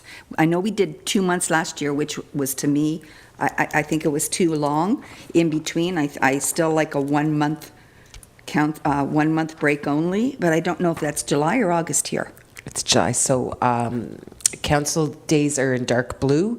So July has none. August is the August 7th meeting. August 7th would be the first meeting. AMO is on the third Thursday of August, so all of July there will be no meetings, or proposed no meetings, 5. to match with county council. Okay. And again, if needed, we can always call a special meeting if something comes up that we have to hear before then. Good, thanks. So just to clarify, June 19th would be the last council meeting before the summer break. Then there would be 6 weeks of no council meetings, scheduled regular council meetings. The next council meeting would be the 7th of August. Again, we reserve the right to have a special meeting as per the procedural bylaw, if necessary. Any other comments or questions? Councillor Tavert. Is there any way to find, I don't know, I found it very tough last year to just have a meeting the first week in July and then not until September. But if we aren't meeting all of July and we only meet once in August, that there could be a big pileup in August. So I don't know, seems like an awfully long time to go without a meeting. Because it could get busy or it could be dead, but we can always cancel a meeting, can we not? Or, anyway, let me just put that out there. Maybe just the one point is that in August, the reason why there's only one is because the AMO conference, which is generally well attended by the members of council, happens to end on the Wednesday, which would be the second Wednesday of that month, we could tentatively, in our discussions right now, is if necessary, we would hold a special meeting on the 22nd, which would be a Thursday, but we could not just add it in the calendar now because our procedural bylaw says we meet the first and third Wednesdays. So I'll take note that if things pile up quite a bit and there's an accumulation of reports, then the 22nd would be the tentative date for a second meeting in August. Mr. Tabbert? Can't we schedule a meeting for July? Well, July 3rd, I would leave it as is for now, and if necessary, we have had special meetings the first week of July to close out some of the spring stuff. But for now, I would just leave it like this, and if necessary, we would host another meeting the first week of July. I'll just make a comment Yeah. to the reason why you want to have a large block is to allow the staff to be able to take their summer leave, and we want them to consume their summer leave. Otherwise, it has other financial implications. And it allows them to have overlap amongst themselves. Now, what they do at county council, as an example, they know something important, a tender is coming up, or there's an agreement that must be signed. We can delegate those authorities to the CAO at the June meeting if we can forecast them. We can also host a special meeting. We could also, like we did this year, insert a special meeting on the 3rd of July. So there are a lot of options to us, but essentially what this allows us to do is to ensure that the staff have as much time as possible in one block to square away their summer leave. It's good. CEO, anything to add? Not to that point, I would just add that October 24th, it's not noted on the calendar here, but that's a proposed all-day staff training day, so the offices and garages would be closed and the arena would be closed as well. So we did host the first one under my direction as a CAO about 2 or 3 weeks ago. It was extremely successful, I would say. It's nice to get together, but also nice to get all the training done in one day. So I thought it was extremely fruitful for the organization. But if the reason why we would note it here is that I would not have to come back with another report to council. Basically, the approval of the calendar would approve the closing of the office that day. Thanks. I did note some other hands were up. Councillor Tower, did you have another question? No. Councillor Moore? Just one thought, what about Committee of Adjustment? How, if there was anything urgent there, how would we handle that? Looks like Committee of Adjustments scheduled every month, including July. So they usually just cancel if there's no agenda items. So they schedule it in, and they just cancel if there's no agenda items.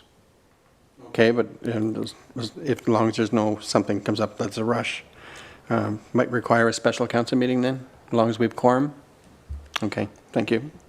Yeah, sorry, I was nodding to Councillor Moore. Yes. And that would be, staff would make that recommendation. That's good.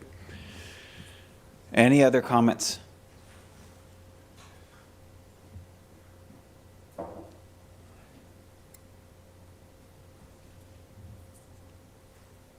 Good. Okay, so I'll note just before we call the vote on this item, because we are approving the calendar, that the changes in front of me that we've discussed is that we are not having the council meeting on January 3rd. We have designated August 22nd as an alternative date, should there be a demand for that. So it is marked from a planning perspective that day will be used if necessary. And will we have to vote separately on that procedural bylaw if required? We'll just denote a tentative special meeting date on the Perfect. 22nd Okay, of the new good. calendar. And October 24th is recognized as an all-day staff training day. So the new version that is distributed by the clerk should have those 3 changes on it, based on what we've discussed. Does that solicit any other input or discussion? None? Okay, I will call for a vote. All those in favor? And it's carried. Thank you. Next item on the agenda, 9.3, the recommendation is that the Council of the Township of Whitewater Region, 1, approve adding a quarter portion of costs for a shared asset management coordinator to the 2024 budget as a cost not to exceed $25,000, and to direct staff to work with the townships of Abbotston, Bromley, Greater Madawaska, Bonnechere Valley to hire an asset management coordinator to be a shared position amongst participating municipalities. Can I get a mover and a seconder, please? Moved by the Deputy Mayor, seconded by Councillor Moore. CAO. Yeah, thanks so much. So back in 2015, and likely before that as well, the province of Ontario established regulations to ensure that local municipalities are planning for infrastructure improvements adequately. So they've done that through what's called OREG 58817, which is the asset management planning for municipal infrastructure regulation. So what that regulation does is it establishes criteria to which municipalities have to plan for when they look at their assets. And what it does is it allows these documents, our asset management plan and the completed documents, get submitted to the province, and they're evaluated by the province when they consider formula-based funding as well as application-based funding. So formula-based funding is the annualized funding we receive through the OCIF, Ontario Community Infrastructure Fund, but also perhaps OMPF as well, but also application-based. So if we're applying for a specific project, then they would ensure there's always a requirement to have an up-to-date asset management plan.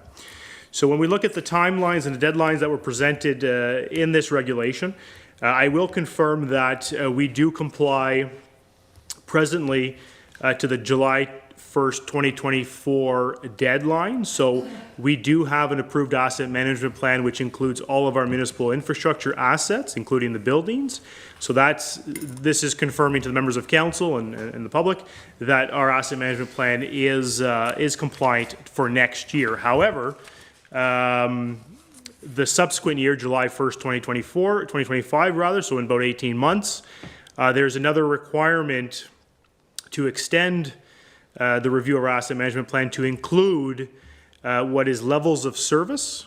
So our specific levels of service for our assets, that would be sort of road condition index. What is our condition index for our roads? What activities will be required to meet those levels of service? What do we need to do to meet those levels of service?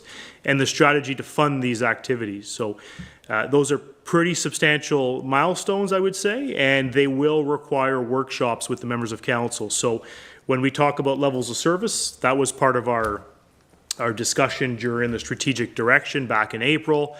We want to know what our level of service is.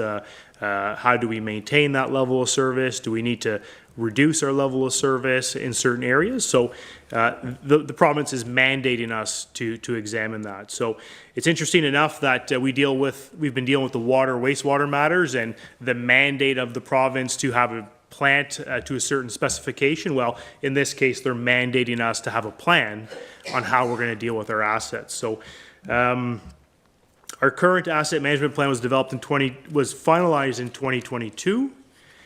So it was prepared by the company called Public Service Digest, PSD, essentially experts in many fields, but including asset management.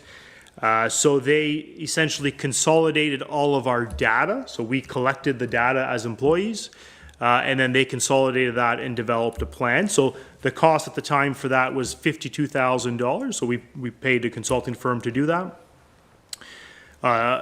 PSD also has a software, so we actually have a license to that software. So it bodes itself well that we hired that consulting firm. So that software continues to exist. We have the ability to manipulate the data in that software. So we do have a license for that. And should we proceed with the asset management coordinator, they would be able to utilize that program as well. In addition to the 2022 asset management plan, we also had an employee work for about a year on that. Our former manager of public works, Janet Collins, was retained for approximately a year to collect that data. So develop spreadsheets of all of our fleet and all of our assets, the sidewalks, and the cost for that was more or less $100,000 to retain that employee for 1 year. So at the time, there was a lot of work needed to meet that statutory requirement, so we certainly invested the money to make sure our plan existed and met the provincial requirements. So, as I noted, the strategic plan, strategic direction from council, it demonstrates that asset management is as a high priority for managing our current assets, for supporting long-term financial planning. So when a treasurer looks at developing multi-year budgets or looks at a forecasting capital expenditures, then this asset management plan is extremely useful for that. Additionally, the 4.2%, which we've talked about tonight through the mayor's address, that 4.2% increase to the municipal levy comes from our asset management plan. So this position, while I'm not providing any assurances, we'll examine that 4.2% and determine whether or not it could be less. So there might be some options for reducing that capital levy increase annually. So the proposal before us, before council, is to add this position as part of the 2024 budget. The budget presentation that was made to council on the 1st of November included the 1/4 of this position, which would be shared with other municipalities. So that 1% increase included the full cost of this position at about $20,000 to $25,000. So the proposal here is to jointly, with 3 other municipalities, the municipality of Bonnechere Valley, Greater Madawaska, and Amiston Bromley, to jointly hire an asset management coordinator, which would service each of our communities within the realm of asset management, and which includes roads and facilities and the like. So the one thing I did note that I did not note in my report is the senior management team. We did meet, and we're going to identify priority areas, but I think the first one is to start focusing on that level of service. So I think that is a pretty big exercise, that level of service. We did the street scan recently to assess our DST roads, our paved roads, so to take that data and determine where we lie with our index. But I think this is a great opportunity to partner with our neighboring municipalities. It's been identified in different strategic documents, our leg service review, our joint road review, which is going to come before council in short order. But in my view, this is a great opportunity, and will ensure that we're compliant with the 2025 requirements when the time comes. Thanks. Thank you, CAO. And I'll open up for questions. I'm just going to start with a mover, which was Councillor Moore. Or no, sorry, Deputy Mayor moved. Do you have any questions or comments? No, I have nothing here. I just, it's a great opportunity. Looking forward to it. I think it's going to be it's definitely a great asset and something we have to do anyway. So it's a great way not having to have to do it ourselves and have that additional cost. So it's worked out really well. And yeah, it's good. No wishes. Councillor Moore is the seconder. I'm in favor. Perfect. And Councillor Trim, you had your hand up. Yes, I have to confess that at first when this was suggested, I was hesitant, but I've had a good discussion with the CAO, and with the presentation tonight, I too agree. I have one question, however. Is our approval conditional upon the other 3 municipalities joining with us? Because I don't know where they are in their budget process. Yeah, so at this point, Amiston Bromley, through the CAO Charkavy, she did present it to their council already, which they've already approved its insertion in their municipal budget. Greater Madawaska, through CAO Mask, she's presenting it tomorrow night to her members of council. And then Annette, I'm not sure where she lies at this point. I think she already contributes a fund for asset management annually, so she might just utilize that operating cost. But what I would say to council is, as we progress through the budget, if there's any changes to the number of participating municipalities, which affects the amount we're contributing, it would form part of future budget presentations. So we'll know next week where Greater Madawaska is, and I'll try to confirm with the others by then. Thanks so much. Thank you. Any other comments or questions? And I'll just confirm, The proposed amount, the $25,000 expenditure, is included in the 1% presentation that we had on the 1st of November. That's correct. So the operating budget to at 1% includes this budgetary amount, this employee. Excellent. Thank you, CAO. Any other questions, members of council? An excellent opportunity for us to synergize with 3 other municipalities, right? Rather than each one of us going hiring a contractor for $50,000, we're going to pool our resources, which means that employee is going to learn from working with these other communities, which will then also help us. And in-house, we get to host the individual, which, you know, we'll be able to ensure that they're a very proud member of the Whitewater team. Good. So anyway, great initiative. I think it's a great way to meet the provincial requirements in this manner. Excellent. I'll call for the vote. All those in favor? And it's carried. Thank you. Good. Next item on the agenda is notices of motion. Any notices of motion to present tonight? And I'm seeing none.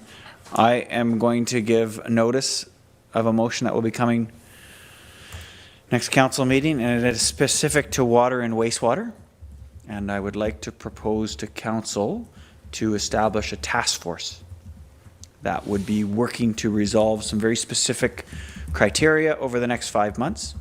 That task force would be filled by members of council and members of the public. More detail will come in the motion, but this serves as my notice. Good, clerk, is that clear? Okay. Excellent. No other notices of motion. We'll move on to correspondence. There are 2 information items included in the agenda. The first is the 2023 Game On Summer Day Camp Program. This was inserted in the agenda just to remind members of council that this is a program, a free program, a 5-day summer camp that's offered at the Westmeath Recreation Facility. And it has been hosted by the Community Resource Centre at Aquillaloo. Using Trillium and other provincial grant funds, they were able to provide this as a service in our community. And this is just them recognizing all the support. As an example, they partnered with the WDRA.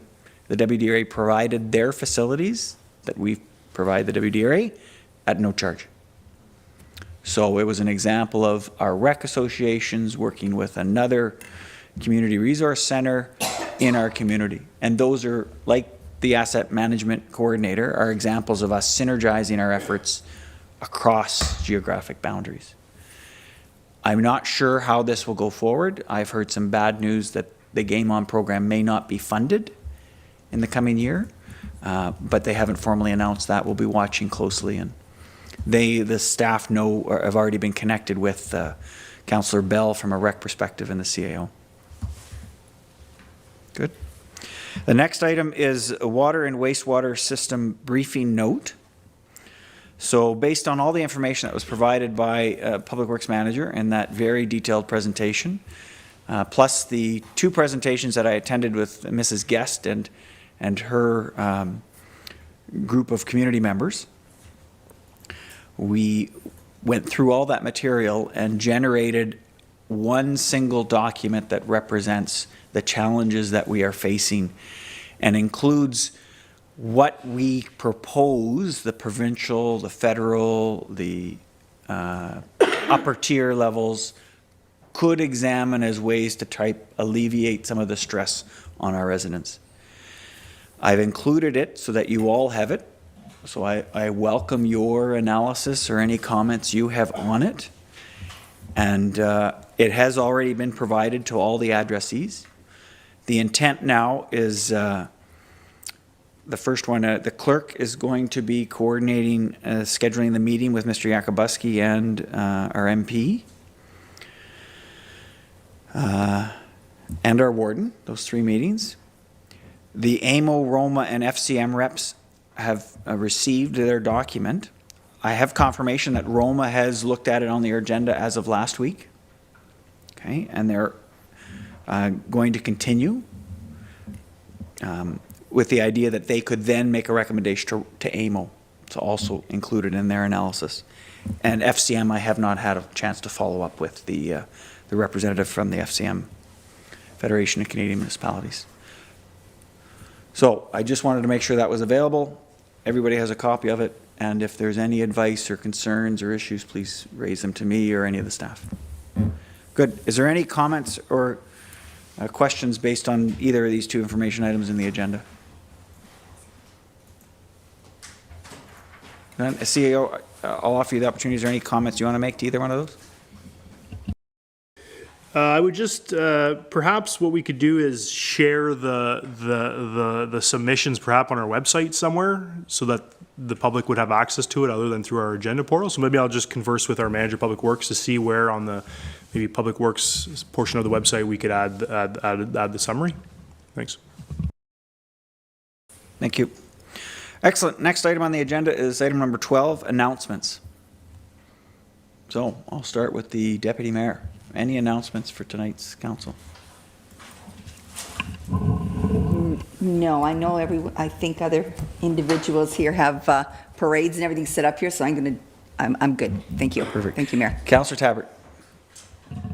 The Cop and Santa Claus Parade is November 25th at 1:30, and the Beachburg Lions Club is hosting its annual Lights of Hope on November 26th at 7 p.m. at the club in Beachburg.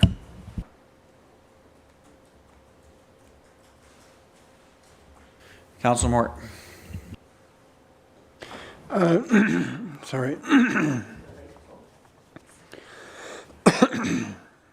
Yeah, I just have one meeting coming up at the airport.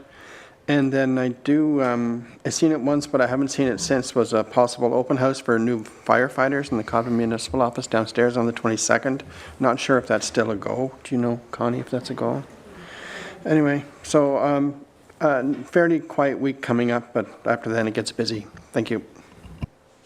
Thank you, Councillor Mort. Any chance staff might be able to confirm November 22nd? Good. We'll move on to Councillor Trim and come back to staff. Yes, Mr. Mayor, you already mentioned that there would be a Santa Claus parade in Westmeath on December the 3rd, but prior to that parade, there will be the lighting of a Christmas tree in the parquet, the Boyer Ladder Route parquet, and then the parade. And then there's always, for the children and anyone else, there's a reception in the hall. Also, the Riverview Senior Social Club Christmas Dance is December the 9th. 4:30 will be the cocktail hour, and 6 p.m. Will be a turkey dinner. Dancing will follow, and the music will be by Abby Lane. And that's all I have, Mr. Mayor. Thank you, Councillor Trim. It's good. We'll come back to that if it's confirmed, and if not, we'll make sure it's in the minutes or something to that effect. Good. Next, sorry, yes, Deputy Mayor, please. I'm sorry, Mayor, but I did want to bring something forward, and that is there is another curbside fundraising dinner being put on November the 29th from 4:30 to 6, and that is where you get your meals. You order them in advance, and it's ham, scalloped potatoes, vegetables, bun, dessert, all done by Schmidt's Catering, and it's all through Connect Well and through the seniors. So it's a great opportunity for anyone who wants to have a meal. You just call ahead and pick it up. What's the deadline for ordering? The deadline is November 24th. Thank you. Thank you. That's everything, Mayor. I knew I had one thing. Thank you, Deputy Mayor. Oh, CAO has something. So just confirming that there is an open house November 22nd at the municipal office here. I think it would be in the basement hall with the back door access. Not indicating a specific time, but it's pertaining to the Whitewater Region Fire Department. So just a recruitment sort of open house, if you will. Perfect. Thank you, CAO. Good, Councillor Moore. Good. Next item on the agenda is bylaws. The recommendation before us is that be it resolved that the bylaws listed on the November 15th, 2023 agenda be taken as read and passed. Moved by Councillor Trim, seconded by the Deputy Mayor. Any comments or questions? None? We'll call for a vote. All those in favor? And it's carried. And clerk, there's no closed session? None? And adjourn at 7:06 p.m. Thank you.